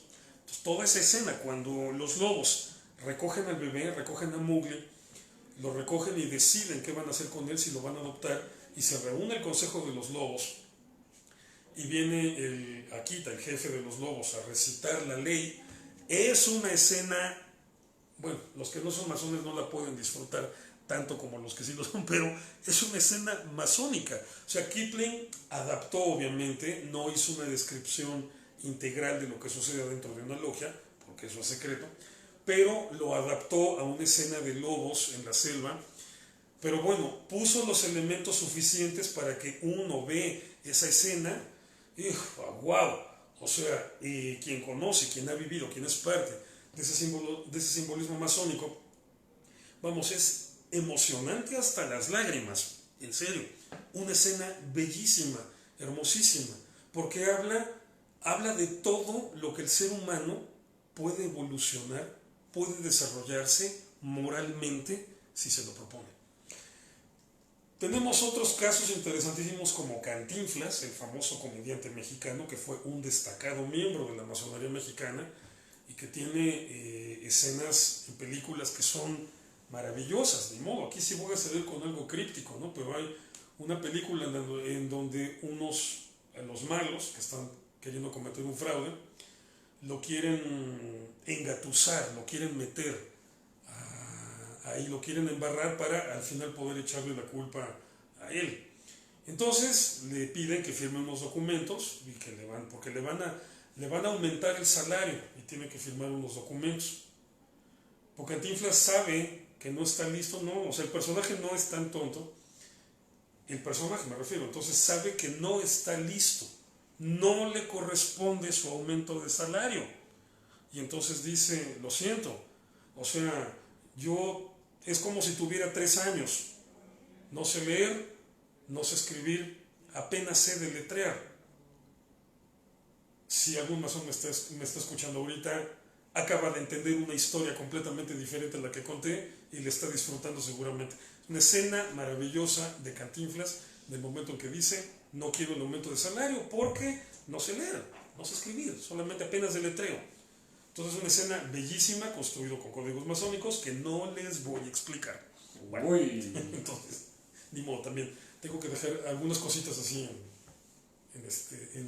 como que se les atraganten. Pero bueno, En suspenso. en suspenso, exactamente, gracias. Esa palabra está perfecta. Se te van las palabras. Entonces, no, a veces sí, claro. Entonces, pero por ejemplo, les decía, Baden-Powell funda a los Scouts con todos estos principios y valores masónicos. Los Rotarios también tienen mucho de esto. Este tipo de clubes que se dedican a la filantropía. Los famosos, hay una serie de hospitales que se dedican específicamente a trabajar con niños quemados, que también vienen de toda una estructura masónica. Entonces, son muchísimas las actividades filantrópicas de apoyo social sobre todo, que han sido organizadas o diseñadas o en las que están involucrados directamente la masonería y, por ende, el judaísmo. Entonces, estos valores compartidos de fraternidad, hermandad, apoyo, filantropía, etc., como son claramente valores tomados de la Biblia, están vigentes todo el tiempo en la religión judía, todo el tiempo en la masonería, y son parte de este vínculo histórico que se ha tenido, de este vínculo histórico que comienza desde el hecho de que la simbología masónica fundamental es bíblica, y es de la Biblia hebrea. Es tomado del texto del Tanaj, que por eso los tres principales pasajes bíblicos que tienen que ver para la masonería, son tres textos fundamentales, es un salmo, un texto del profeta Oseas y un texto del Eclesiastés, son del Tanaj hebreo, son de la Biblia hebrea. Entonces, estamos hablando de una influencia fundamental del pensamiento judío en la masonería. Y aparte de eso, una participación muy frecuente y ampliamente, digamos, no masiva, pero sí muy amplia por parte de judíos en la masonería. ¿Por qué? Porque la masonería no es un asunto de religión. Entonces, ningún judío, cristiano, budista, musulmán, sintoísta, bahá'í, lo que quieran, que se integra a la masonería y entienda bien de qué se trata la masonería, ninguno se va a sentir agredido ni afectado en sus creencias religiosas. Que la masonería no tiene que ver con eso. Bien, creo que ya planteé un panorama general, quiero pensar que completo, y quiero pensar que hay bastantes preguntas y comentarios, así que Hay bastantes preguntas y comentarios. de ahí voy a seguirme con los demás temas. Ok, vamos a empezar con la pregunta que, bueno, de hecho la acabas de explicar, pero es importante remarcarla. ¿Qué tanto el judaísmo está influenciado por la masonería? No, Al revés. O sea, en vez de la masonería del judaísmo, el judaísmo de la masonería. no, o sea, el judaísmo existe como fenómeno independiente de la masonería desde antes de la masonería, y entonces en este caso no podemos hablar de una influencia directa, es decir, podría tratar de buscarse una influencia directa si la forma de organización del judaísmo moderno estuviera más o menos unificada, pero en realidad el judaísmo es una religión donde sus comunidades son muy autónomas unas de otras. Entonces, los sefaradim ortodoxos de Marruecos se organizan de una manera bastante parecida a los sefaradim ortodoxos de Turquía, pero no tiene nada que ver con el sistema de organización que tienen los hasídicos polacos, menos aún con el sistema de organización que tiene el movimiento conservador. Entonces, en ese sentido, las estructuras organizacionales del judaísmo son demasiado variadas, demasiado distintas unas de otras y sobre todo demasiado autónomas como para que pudiéramos hablar de una influencia de la masonería por ese lado. Ahora, influencia doctrinal o influencia filosófica o influencia ideológica, pues no, tampoco. Una, porque es más bien la masonería la que se basa en el texto bíblico. Pero, o sea, eso implica que el judaísmo es antes que la masonería. Pero además, digamos, estos valores morales, estos valores éticos de la masonería, que todo gira en torno sobre todo a la fraternidad, a la libertad y a la igualdad, esta gran frase emblemática de la Revolución Francesa, pero que es una frase masónica, son valores que ya están planteados en el texto bíblico, son valores judíos. Y que, bueno, y de hecho no son valores exclusivos ni siquiera del judaísmo. Vamos, todas las sociedades humanas de una o de otra manera han llegado a la conclusión de que estos son grandes valores humanos: la libertad, la igualdad y la fraternidad. Claro, la masonería se nutre directamente de la tradición judía por el texto bíblico, pero me refiero, no es un asunto donde la masonería haya influido al judaísmo, sino más bien al revés, por una cuestión elemental de cronología. Entonces, no podemos hablar específicamente de una influencia de la masonería en el judaísmo. Podemos hablar de una influencia benéfica de judíos que son masones y que al ser buenos masones también son buenos judíos y trasladan eso a su activismo comunitario. Sería diferente. Pero estaríamos hablando más bien ahí de las dinámicas humanas características que van y vienen, y no necesariamente de una influencia de la masonería como entidad abstracta sobre el judaísmo como otra entidad abstracta. O sea, que de repente se pueden topar que en una sinagoga hay alguien que nunca ha dicho que es masón, pero es masón y está organizándoles la vida comunitaria ahí con moldes masónicos. Sí, puede pasar, seguro que puede pasar, como puede pasar también en iglesias cristianas o en mezquitas musulmanas. Pero no, o sea, nada, eso digamos es la acción de judíos masones, no una influencia de la masonería en el judaísmo. Ok, vamos a seguir con la siguiente pregunta. Por favor, si tienen una pregunta que haya estado arriba que crean que se haya pasado, por favor vuelvan a escribir. Voy a aclarar, monoteísta sí significa un solo Dios, eso es de diccionario. Y pues sí, para Oli Cruz, sí, monoteísta es la creencia en un solo Dios. A ver, así de rápido, politeísta es la creencia en muchos dioses, enoteísta es la creencia de que existen muchos dioses pero solamente hay que adorar a uno, y monoteísta es la convicción de que nada más hay un solo Dios. Correcto. Ahora, Paula Marce Parra Villegas, amiga nuestra sí, desde mucho tiempo, pregunta, ¿cómo podría ser compatible el judaísmo ortodoxo y la masonería? No hay Ella dice que tenía entendido que serían contrarios entre sí. No, la masonería no es un asunto religioso, o sea, ortodoxo, conservador, reformista, no tiene nada que ver, o sea, no hay, digamos, no hay un punto de conflicto entre uno y otro. O sea, el único punto de conflicto que podría haber serían los horarios, párenme de contar. No hay un punto de conflicto entre uno y otro porque la masonería no es un asunto religioso. Ok. Punto. Perfecto. Pregunta Julio Elías Vilches, que si puede un pastor evangélico ser masón. Claro, hay un montón. Okay. O sea, yo personalmente conozco varios. Ok, vamos a intentar aclarar algo que creo que va a ser mucho más fácil para muchas preguntas que existen sobre si puede ser una religión y ser masón. ¿Cómo tú definirías la masonería lo más sintetizadamente posible? Si existe la palabra sintetizadamente. Bueno, es una fraternidad.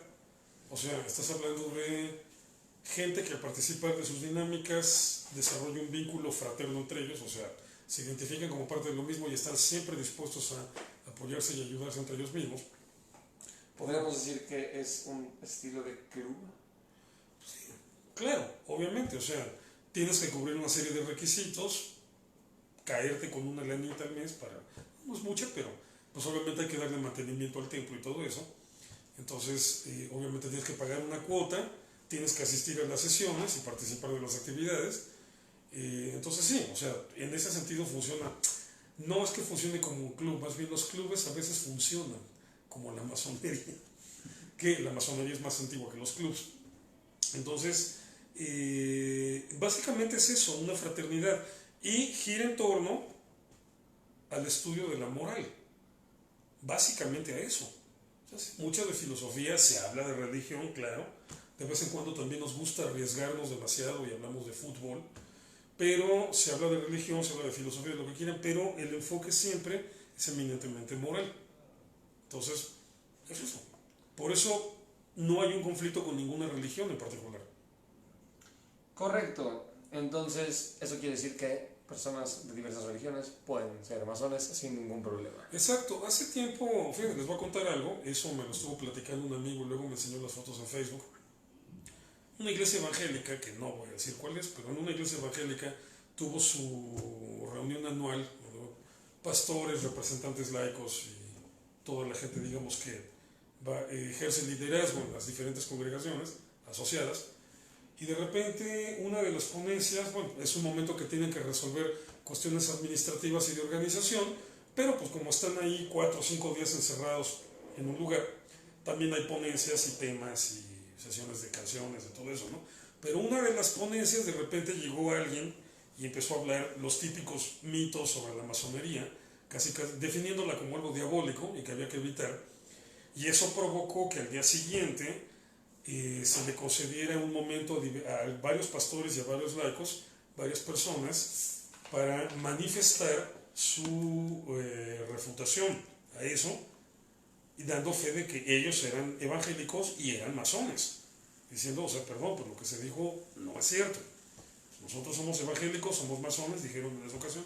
Digo, me mandaron las fotos, este amigo que es pastor y es masón, me mandó las fotos de ese momento en el que se levantaron ahí para hacer pública su opinión y pues que la gente no se quedara con una idea equivocada, ¿no? Entonces, claro que un pastor evangélico puede ser masón, hay montones. Ok. ¿Qué tienen, esta pregunta nos llegó por inbox, qué tienen de cierto las teorías conspiratorias respecto a los masones? ¿Son reales? ¿Los masones controlarán el mundo? Ojalá, no. A ver, vamos, regla número 1 para este tema, ninguna teoría conspiranoica es real. Las teorías de la conspiración son falacias, por definición. Ok, entonces, inclusive la que dicen que el mundo es plano. No, no es cierto, ya estoy bromeando. O sea, la que quieran, no es real. O sobre masones, tampoco son reales. Entonces, a veces se dice, ¿no? Manera de chiste, claro que los masones estamos trabajando para conquistar el mundo, para dominar el mundo. Este mundo. Ese es el chiste, ¿no? O sea, con que domines y controles... Suena muy lindo más que chiste. Domines y controles tu cabeza. Con ese mundo basta, ¿no? Pero todo esto de que los masones dominan el mundo, no, pues obviamente es una pero recontra mentirota que no tiene pies ni cabeza, o sea, al contrario. Digo, hay una gran cantidad de elementos masónicos, del lenguaje masónico, de la simbología masónica que permearon en Occidente por la gran presencia que tuvieron los masones en las grandes guerras libertarias de finales del siglo XVIII e inicios del XIX, sobre todo en la independencia de todo el continente americano. Ese fue el momento en que mayor influencia tuvo la masonería a nivel de política mundial, finales del siglo XVIII y XIX. Se quedaron muchos elementos simbólicos característicamente masónicos, impregnados, son parte de la cultura pop incluso, o sea, el ojo que todo lo ve, por ejemplo, que lo puedes ver en un montón de lugares. Por ejemplo, se quedó en el dólar, o sea, la pirámide con el piquito de arriba así separado y el ojo ahí, o sea, es un símbolo masónico que quedó en el dólar, pero no significa que la masonería controle la economía estadounidense. Trump no es... No que yo sepa. Pues nada más hay un simbolismo que se quedó ahí. El momento de mayor influencia masónica en la política internacional fue hace 2 siglos. Ya pasó. La influencia masónica efectiva en la política internacional ahorita es mínima. Entonces, no, o sea, estamos pero lejísimos de que la masonería estuviera controlando el mundo y ni siquiera conspirando para controlar el mundo, ¿no? Entonces, bueno, fue fascinante la manera en la que la caricatura de Pinky y Cerebro se burlaron de este asunto. No sé si hayas visto el episodio donde Pinky y Cerebro van a una reunión de lo que pretendidamente es el Club Bilderberg, o sea, una parodia de Club Bilderberg, otro cuentote en la vida real. Pero bueno, o sea, para eso sirven las teorías de la conspiración en realidad, para burlarse de ellas. Así que no, nada que ver. ¿Qué más tenemos? Prosigamos. Uy, hay muchas preguntas. Así que vamos poco a poco. Voy a empezar con esta que creo que también tiene que ver con la pasada, con la pregunta pasada. Pregunta Milton Torreblanca: ¿por qué últimamente en los anuncios publicitarios, medios de comunicación y eventos masivos se ven constantemente triángulos y hasta la misma imagen de del Magen David o el ojo que todo lo ve? Ambos símbolos, uno del judaísmo y el otro de la masonería. Bueno, triángulos vas a ver en todos lados, incluyendo tu nariz, porque el triángulo es la forma geométrica más elemental y más sencilla, y por lo tanto la más fácil de manejar. Entonces, pero te vas a encontrar todo ese tipo de símbolos porque pues, el lenguaje, la comunicación no verbal, que es la base de la televisión, de los comerciales, de todo lo que quieras, de la publicidad, es a base de símbolos. Entonces... Pero entonces no es últimamente. No, es decir, digo, lo que tenemos últimamente es un desarrollo que antes no nos habíamos imaginado de los medios de comunicación. Entonces aquí el problema no es que se estén utilizando los símbolos se han utilizado siempre. O sea, digo, si poder organizar un tour así en las calles de la Ciudad de México para ir señalándole al grupo cuáles elementos son símbolos masónicos, siempre se han utilizado. Muchas veces nada más porque son bonitos, punto, que son bonitos. Otras veces sí como una cuestión relativamente hermética, es decir, si un masón tiene la bondad de poner en su casa ciertos rasgos encriptados, pero evidentemente masónicos, y entra otro masón sin que sepa que está entrando a casa de un masón, en el momento de ver esos rasgos, va a decir, estoy en casa de un hermano mío, ¿no? Entonces, digamos que hay quienes sí los usan así a propósito, otros no. Hay marcas, compañías, por ejemplo, que usan su emblema, su logo, de tal manera que uno ve la publicidad y dice, este es masón. Entonces, bueno, si tú eres masón, dices, bueno, puedo confiar en esta persona para el servicio que le quiero contratar, ¿no? Entonces, pero ya, nada más es ese nivel. Ahora, el triángulo, te digo, es el símbolo geométrico más elemental. O sea, lo puedes encontrar o fabricar con cualquier facilidad en todos lados. Sí, bueno, lo del ojo que todo lo ve, pues obviamente es un símbolo interesantísimo, llegador, o sea, causa un impacto psicológico importante, pues porque al final de cuentas significa te estoy viendo, ¿no? Te estoy viendo. Entonces, uno se siente observado, que en un momento dado es un recurso publicitario, un recurso de comunicación que puede ser muy bien aprovechado a nivel de lenguaje subliminal. Entonces, esto más bien tiene que ver con mercadotecnia, es decir, con te tengo que vender algo, que para eso es la publicidad, te tengo que vender algo, entonces tengo que utilizar simbología o lenguaje no verbal que te agarre. Y si desde hace siglos está demostrado que la simbología masónica funciona, la agarro. Exacto, no necesariamente porque haya un rollo masónico detrás de eso, sino más bien porque pues es algo que funciona, es algo que ya se sabe que le llega a la gente, y pues ahí está. Ok. Voy a tratar de juntar tres en una. Porque está un poco pesado. A ver, intenta contestar lo más interesado a esto. ¿Se paga para ingresar a la masonería? ¿Qué? ¿Se paga para poder ingresar a la masonería? Sí. ¿Sí se paga? Sí, no es caro, pero sí se paga. Ok, pero no es por cuestión de dinero. No, o sea, ahí, bueno, les digo, o sea, el punto está en que como toda organización, pues requiere de gastos, o sea, genera gastos. Mantener un templo masónico no es nada barato, simplemente predial, luz, agua y todo eso, limpieza. Entonces, o sea, sí, generalmente pues te cobran, pero no es caro, ¿eh? O sea, no es un asunto que digas, puta, nada más fifís pueden, no, para nada. Ok, siguiente.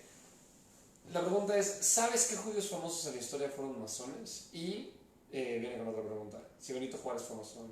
No, bueno, claro que Benito Juárez fue masón, o sea, estamos hablando de una de las figuras principales en la masonería de México. Incluso en el Museo del Palacio Nacional Ahora que convirtieron Palacio Nacional en casa del presidente, no sé cómo sigue funcionando el museo, pero en el museo están en exhibición, en una de las salas, o estaban en exhibición en una de las salas, los llamados arreos masónicos de Benito Juárez, es decir, su mandil y su banda, con la que ministraba, sobre todo como el mero jefe de lo que fue en su momento, bueno, o sea, de lo que ya para ese momento era el rito nacional mexicano.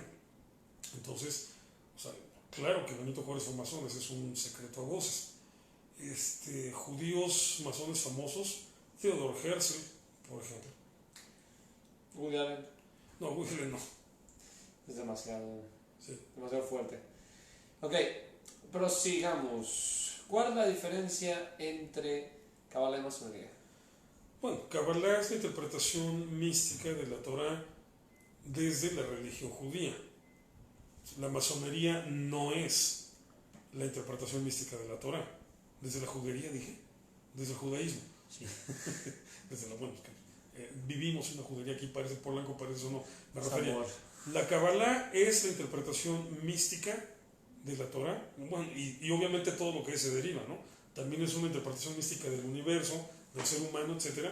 Pero bueno, es el misticismo judío, pues. La masonería no es eso.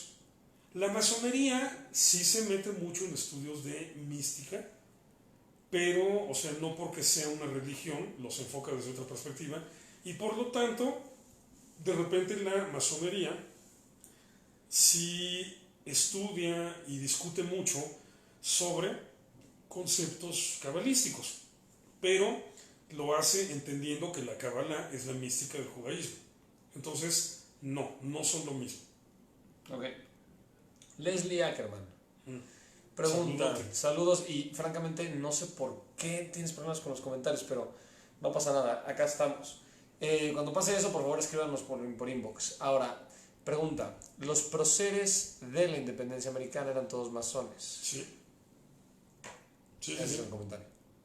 Bueno, Leslie Ackerman, que es argentino, le sonará muy familiar el nombre de Lautaro, que es un nombre, no sé si todavía sigue siendo muy común entre argentinos, que te pongan como nombre Lautaro, pero bueno, es un prócer indígena que se rebela contra los españoles en algún momento dado, de ahí que es un personaje importante en la historia de Argentina, pero en un momento dado, digamos, en todo este proceso de efervescencia de, de las guerras de independencia, se fundan en Europa exiliados latinoamericanos, exiliados americanos, fundan una logia llamada Lautaro, que luego se va a abrir diferentes sucursales, digámoslo así, en muchos lugares de América.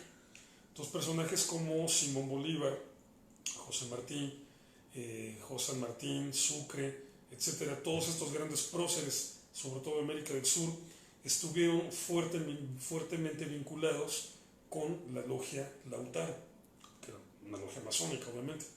Y aquí en México, efectivamente, prácticamente todos los grandes próceres de la independencia, por lo menos Miguel Hidalgo y José María Morelos, y ya los que culminan la independencia, Agustín de Iturbide, Vicente Guerrero y Guadalupe Victoria, efectivamente, eran masones.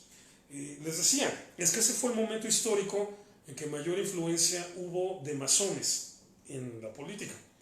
Y efectivamente todos los grandes libertarios de la época, Washington en Estados Unidos, Washington, Jefferson, todos ellos, Franklin, eran masones. Luego vamos a ver ese mismo activismo en otro nivel, ¿no? Por ejemplo, ya en otras épocas, Gandhi fue masón, Martin Luther King fue masón, entonces, Aldrin, el astronauta, fue masón, Duke Ellington fue masón también, sí, de músicos, Mozart fue masón. Ah, bueno, Mozart, o sea, ya, muy sabido. Mozart, Haydn, Beethoven fueron masones. Duke Ellington era masón, ¿no? Qué buen dato. Está muy chido. Ok. Voy a continuar. Estoy tratando de darle, pues bueno, a todas las preguntas. Pero bueno, voy con todo. Pregunta... wow. ¿Qué finalidad tiene pertenecer a una logia o ser masón? Si entiendes de qué se trata, la finalidad nada más es que aprendas a mejorar como persona en comparación a ti mismo día con día. Punto. Ok. ¿Existe algún objetivo común dentro de las masonías? Que pues, como que está hablando de las logias masónicas judío-cristianas en México. No, o sea... Es un objetivo común completo de la masonería, ¿no? Sí, o sea que es lo mismo que ya señalé hace rato, ¿no? Tu propio desarrollo personal. O sea, ese objetivo está presente en todos los ritos y en todas las logias, en toda la masonería.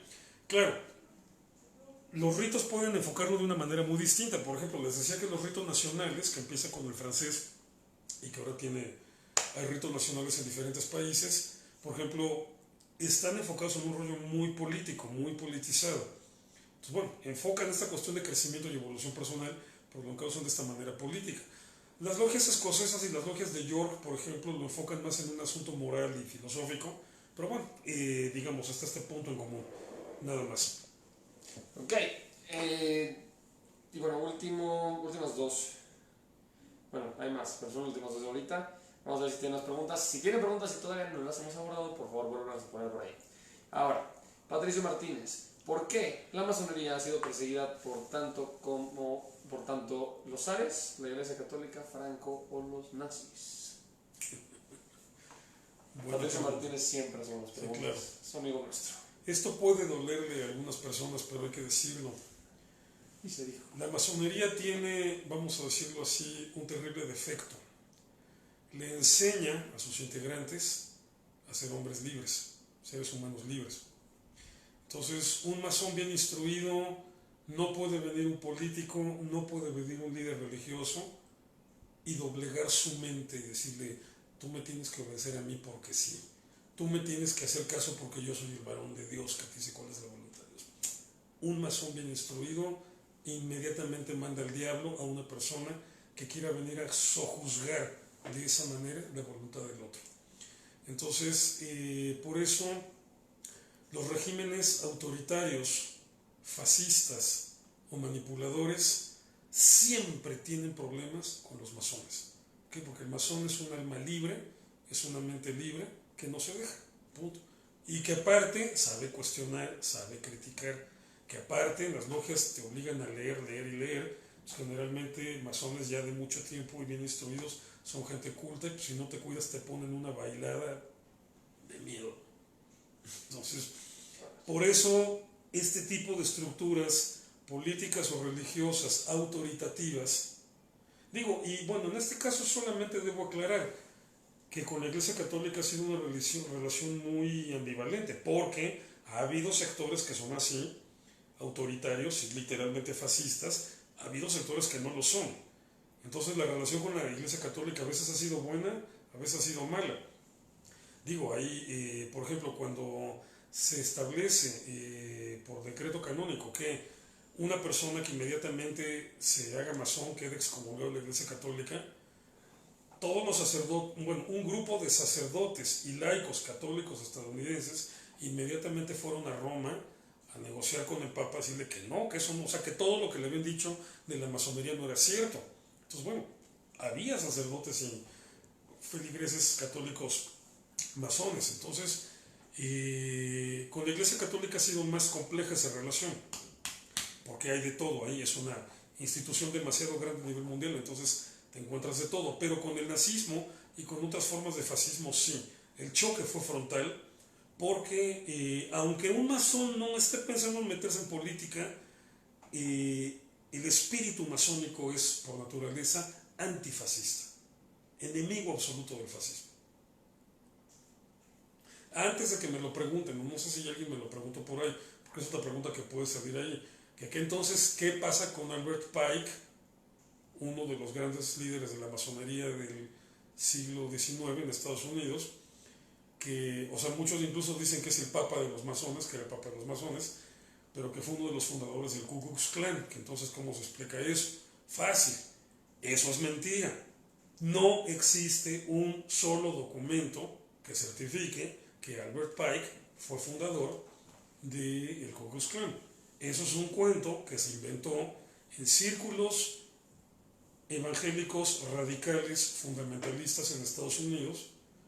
Este tipo de círculos donde los pastores controlan toda la vida de la gente, hasta de qué color se ponen la ropa interior, y que por lo tanto son los núcleos dentro del... Fíjense, aquí estamos hablando del protestantismo. Hace rato me preguntaban si un pastor evangélico puede ser masón, y sí, pero hay muchos núcleos dentro de todo el complejo mundo que es el protestantismo a nivel mundial. Hay núcleos que son recalcitrantes, fanáticos, pasa en todas las religiones, pero entonces de ahí surgió el infundio, la difamación de que Albert Pike, que fue uno de los grandísimos líderes de la masonería estadounidense del siglo XIX, bueno, primero la tontería de que era como el papa de los masones. Los masones la masonería no puede tener un papa porque los ritos se gobiernan o sea, el rito de York es uno, el rito escocés es otro. Entonces, no puedes gobernar los dos. Y en el rito escocés, por ejemplo, en Estados Unidos está la parte del norte y está la parte del sur. No puedes gobernar las dos. Pike fue, digamos, el mero mero del rito escocés en la zona sur. No tenía injerencia en el norte. No, es un tema que cada rato me lo mencionan. Pike no tenía injerencia en la zona del norte. Entonces, no era el papa de los masones. Y aparte no tuvo nada que ver en la fundación del Ku Klux Klan. Y aparte no le escribió cartas a Mazzarino y a Garibaldi y a los grandes próceres del Risorgimento italiano, que también eran masones. No le escribió ninguna carta anunciando que tenían que inventar el sionismo para luego provocar 3 guerras mundiales y todo eso. Esos son los clásicos cuentotes. Ya que estamos en el tema de los cuentotes, que es justo la última pregunta que vamos a ver, porque llevamos un ratote y sí, voy a tratar de que sea la última. Te voy a preguntar 3 en una. Así de chido soy. Así me vienes amenazando desde hace rato y nomás no. No, te las hice, nada más que soy chido. No, me dijiste contestar entre uno y uno. Okay. Bueno, venga. Ay, ya, como eres quejumbroso. Ok, pregunta, ¿sí? ¿La orden mundial es una falacia?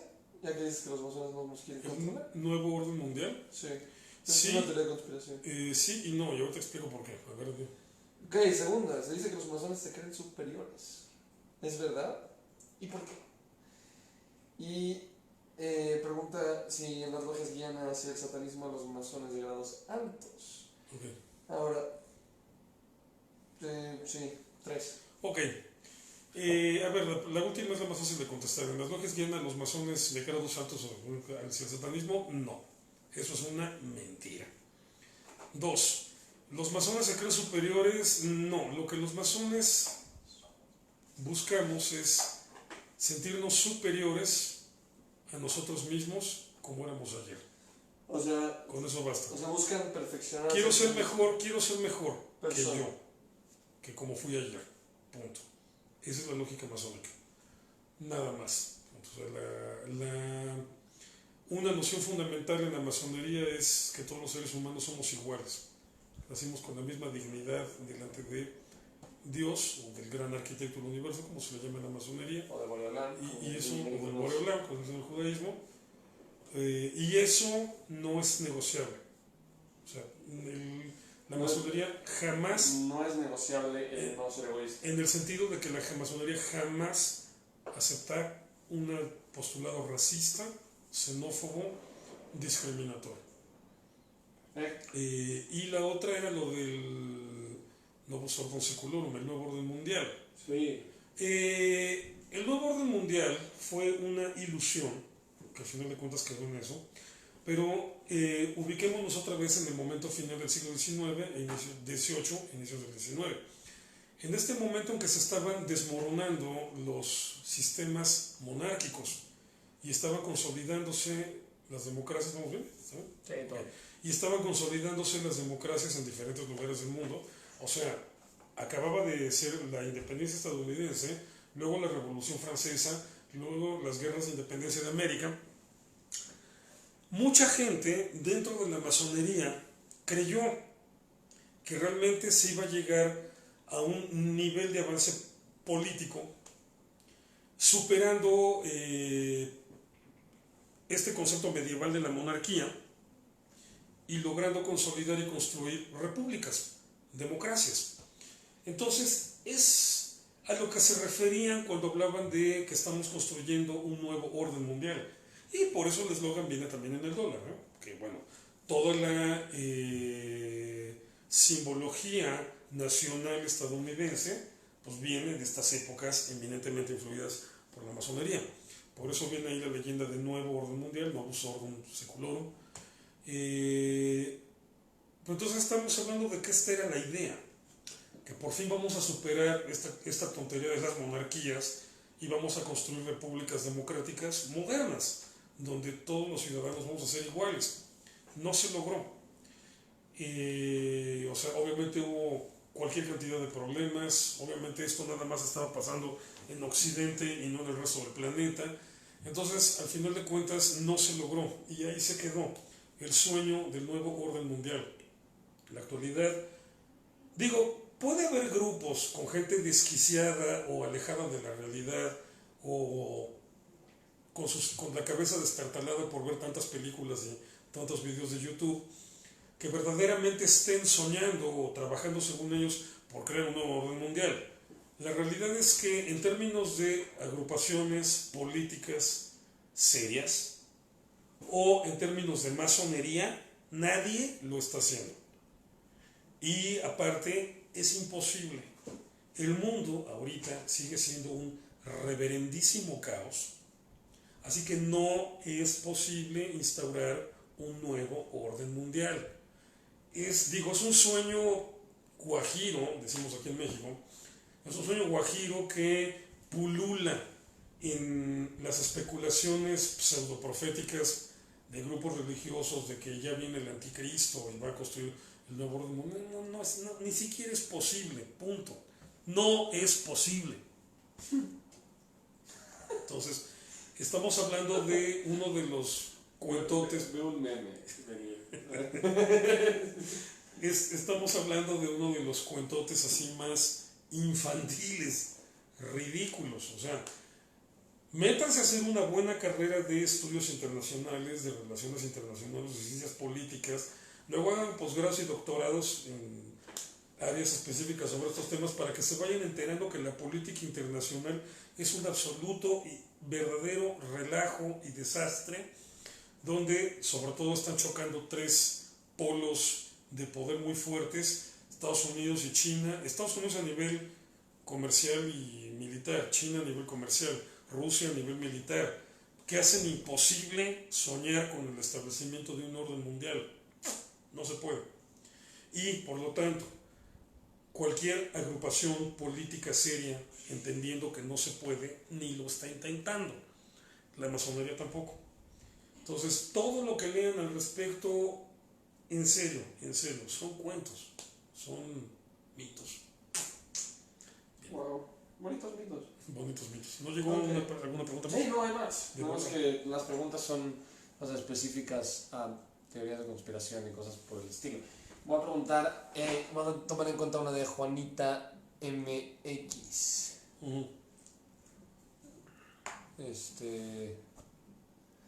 Muchas gracias a esta alma grande Marcelo Vargas que nos está diciendo este tipo de cosas. A ver, las de conspiración, a ver si puedes resumirle y mencionarlos. Sí, pero voy a tomar temas un poquito más serios ya. Ya llevamos demasiadas conspiraciones. 3 en 1. Dice, por acá, ¿sabes qué hay de cierto en que Juárez se suicidó porque así lo requería la masonería por haber fusilado a su hermano masón? No, absolutamente falso. No. Ay, o sea, no. O sea, mira, la única investigación interesante que hay al respecto son ciertos elementos que sugieren que pudo haber pasado que, nótese todo lo redundante que fue para expresar lo difícil que es agarrar este tema y decir conclusiones definitivas, que en realidad Maximiliano no fue fusilado. Esa sería la única posibilidad que tiene elementos documentales que pueden sustentarla un poco. Pero todo lo demás de que a Juárez se suicidó, que a Juárez lo mataron, porque masón que mata masón muere a manos de masón, cuentos. Otra pregunta conspiranoica que dices tanto. ¿Por qué en el judaísmo creen que hay vida en Saturno? Date. ¿Qué? ¿Creen ¿Por qué el judaísmo cree que hay vida en Saturno? ¿Que hay qué? Vida. Vida en Saturno. El judaísmo cree que hay vida en Saturno. A mí no me habían avisado de eso. ¿A ti? Perdón. O sea, entonces, perdón, yo tengo que hacer la pregunta. ¿Por qué crees que el judaísmo cree que hay vida en Saturno? O sea, jamás en la vida me dijeron algo semejante. Ok. Digo, me han dicho cosas raras, pero no, esta no, definitivamente. Ok. Bueno, la persona que está diciendo que la masonería es anti-Torah, creo que no escuchó la parte donde dice que abren un Viejo Testamento, específicamente un libro de Torah, en medio de la logia. Un Said, necesito que me la vuelvas a hacer la pregunta, dado el caso que no podemos subir tanto, se están llenando demasiado. Se están llenando demasiado de preguntas. Diferencias entre mormonismo y masonería y relación de los masones con los templarios. No. Ok, mormonismo es una religión, es una de las tantas formas de cristianismo. Entonces las diferencias de mormonismo con masonería son las mismas que del metodismo, presbiterianismo, iglesia bautista, judaísmo, catolicismo, sintoísmo, budismo con la masonería. Es decir, el mormonismo es una agrupación religiosa. Hay mormones que son masones, punto. O sea, exactamente igual que con las demás agrupaciones religiosas. Entonces, en este caso, se especula mucho sobre si Joseph Smith, el fundador de la iglesia del Mormón, fue masón. He leído artículos en donde, según esto, demuestran que sí, otros donde, según esto, demuestran que no. Del que sí es seguro que fue miembro de la masonería es de Brigham Young, que es uno de los que se quedan al frente del mormonismo después de que Joseph Smith muere. Entonces, de ahí ha venido la especulación de que si mormonismo y masonería van de la mano, pero no, repito, simplemente sucede que el mormonismo es una religión y algunos de sus miembros y de sus líderes han sido masones, nada más. ¿Cuál era la otra parte de la pregunta? El mormonismo y la masonería y la relación de los masones con los templarios. Ah, ok.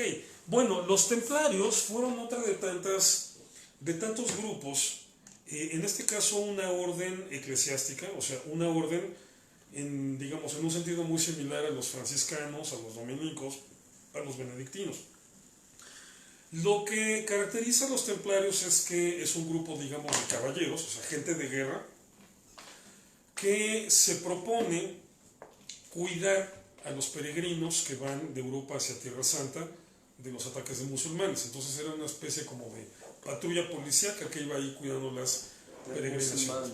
Según la leyenda, esto es leyenda, o sea, igual tiene algo de verdad, no sabemos qué tanto, pero según la leyenda, al establecerse la orden del Temple, al establecerse en Jerusalén, entra en contacto con una serie de conocimientos antiguos y herméticos y los llevan a Europa.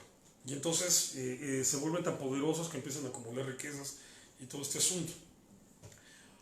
Ahora bien, no es necesariamente que los templarios al llegar a Tierra Santa de repente descubrieran secretos olvidados. Más bien, lo que pasa es que los templarios evidentemente se organizaron como una sociedad iniciática y por lo tanto eran también depositarios de conocimientos antiguos que venían preservándose en este tipo de grupos. Los templarios eventualmente fueron perseguidos y aniquilados por la Iglesia Católica, evidentemente no todos, porque es muy famoso el episodio, ¿no?, de la ejecución de Jacques de Molay. El viernes 13, ¿no? Y del viernes 13. Este episodio de la ejecución de Jacques de Molay, cuando le dice al rey y le dice al papa, al rey le dice: a ti te convoco a estar delante de Dios dentro de un mes. Y el papa le dice: a ti te convoco a estar delante de Dios dentro de un año. Y efectivamente, el rey murió un mes después y el papa murió un año después. Ay. Que obviamente, más bien, o sea, todo se entiende que Jacques de Molay, al decir eso, le estaba dando instrucciones a sus seguidores infiltrados dentro de las cúpulas: a este me lo matan en un mes y a este me lo matan en un año. Que bueno, así eran los juegos de poder en la Europa medieval, ¿no? Pero eso refleja entonces que evidentemente no todos los templarios fueron exterminados y eventualmente la masonería retoma algunos de los elementos, o sea, parte del conocimiento templario llegó a la masonería, al igual que, como expliqué al principio de la charla, por ejemplo, con el misticismo maya o tolteca, la masonería tiene la capacidad o ha tenido también la curiosidad de conocer, investigar e incorporar todos estos conocimientos a su propia tradición. Entonces, sí podemos decir que mucha de la mística templaria pasó a la masonería, aunque eso no significa que la masonería sea una continuidad de los templarios. Espero que se entienda. Ok, vamos a ir con la pregunta de Unsaid, que volvió a poner la pregunta. Qué bueno que la pusiste. Dice, y la volvió a poner otra vez, se considera que Hiram Abiv es hijo de Nimrod, descendiente de Caín, siendo este quien cometió fratricidio contra Abel, considerando que Hiram es llevado por Caín al centro de la tierra, donde se dice que no entra la mezquinidad de Elohim, demostrando algunos secretos. Posterior a ello, Hiram termina la construcción del templo de Salomón. Bueno, estas son leyendas que obviamente encierran muchos elementos simbólicos, sobre todo de tipo filosófico y moral, pero en términos estrictos, Hiram no puede ser hijo de Nimrod, porque según el texto bíblico, entre Nimrod e Hiram transcurren como 1000 años, un poquito más. Sí, son como 10 generaciones. No, yo creo que ni 10, no, que 10, son como 30 generaciones. 30, 35 generaciones. Disculpe usted, tiene Sí. toda la razón. O sea, no puede haber esa Discrepancia. relación familiar. Digo, muchas de estas leyendas, no nada más en la masonería, se han construido así para enfatizar aspectos filosóficos o éticos que por supuesto cada grupo te las explica. O sea, la masonería tiene muchas leyendas sobre Hiram Abiv y son leyendas muy complejas, pero eminentemente se refieren a cuestiones de filosofía, cuestiones de moral, no a un intento de reescribir el texto bíblico y darle otro sentido al texto bíblico. Ok. Sí. Óscar Solís Mancilla dice que son 1000 años. Ok. Ahora, voy a darle la opción, o sea, la pregunta a alguien más. Es la última pregunta que vamos a ver, ya para terminar. ¿Cuál vamos a agarrar? Bienvenidos a todos. A todos. La verdad es de que acá siempre tratamos de aclarar las dudas y todo.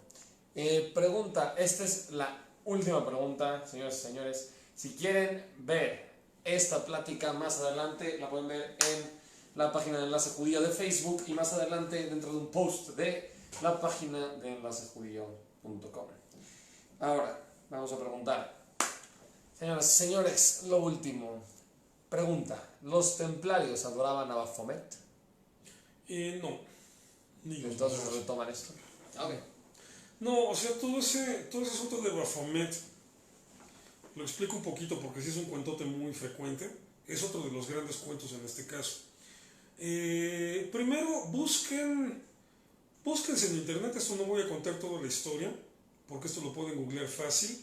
Busquen Leo, así como Leonardo, Leo Taxil.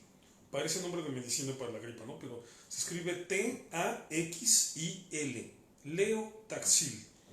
Y se van a encontrar ahí de repente artículos que pueden ser algo así como El Affair, Leo Taxil, o El caso de Leo Taxil, etc. Lean, se van a divertir. Está chistosísimo. Pero mucho de ahí es de donde viene esta historia, digamos, difamatoria, de que la masonería le rinde culto a Baphomet. Y bueno, de ahí viene también todo lo que los templarios también se lo rendían, bla, bla, bla.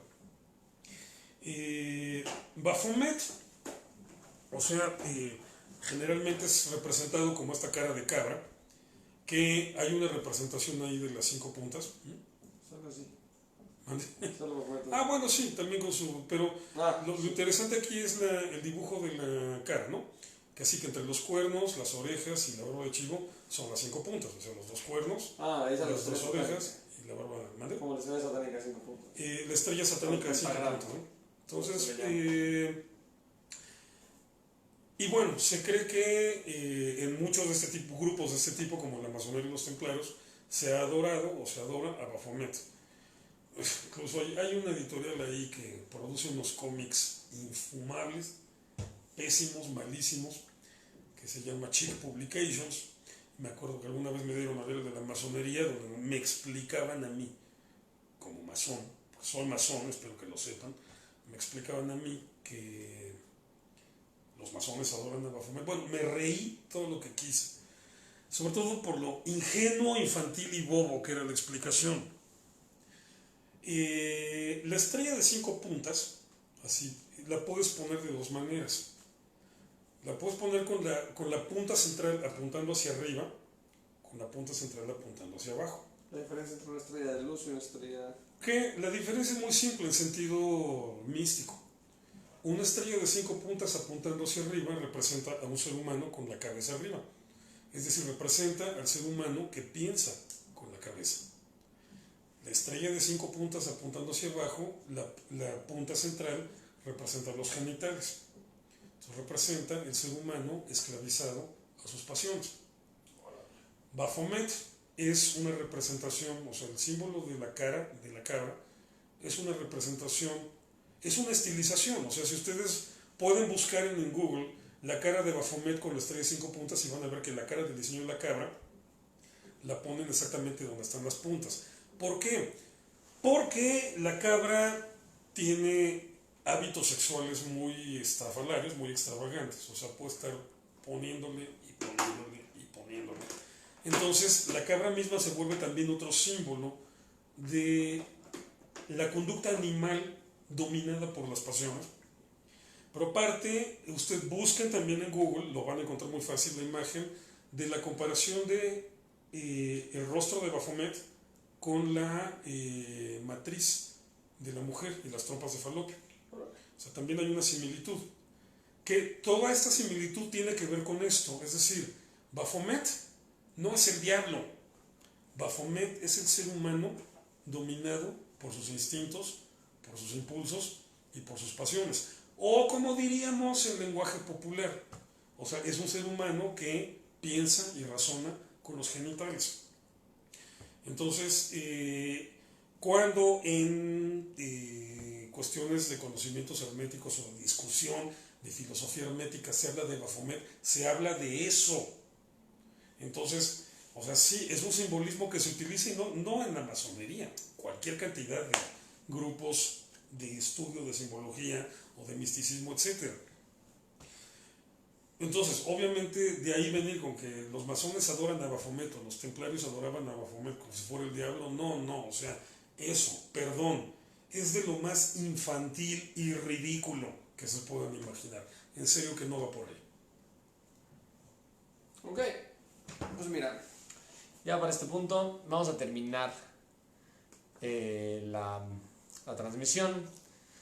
Les agradecemos mucho por acompañarnos. Un tema tan interesante y tan pues difícil. En el sentido de que ¿No se puede una más? ya no hay más. Las demás no, las voy a dejar, o sea, las voy a dejar fuera porque realmente necesitan poner atención a la verdad que acabas de dar. Ya es muy repetitivo. Okay. Ahora, pues les agradecemos mucho por estar con nosotros. Espero que se la hayan pasado bien igual que nosotros. Y deja mucho nosotros, pero sí. Pues bueno, bienvenidos. Tenemos esta cápsula cada miércoles en la que Irving plantea un tema o la audiencia plantea un tema o el enlace judío, dependiendo de sus inquietudes, planteamos un tema y a través de una plática con Irving pues podemos primero que nada abordar el tema y después revisar las preguntas consecuentes al mismo. Así que, sin más que decir, muchas gracias. Marc, gracias a ti. Un placer, por favor, acompáñenos la próxima semana. Sí. Esperemos tener realmente todos los elementos técnicos funcionando bien para poder empezar a tiempo. Hoy se nos hizo un poquito tarde. Correcto. Pero aquí los esperamos. Les mandamos un gran saludo y bienvenidos a Enlace Judío.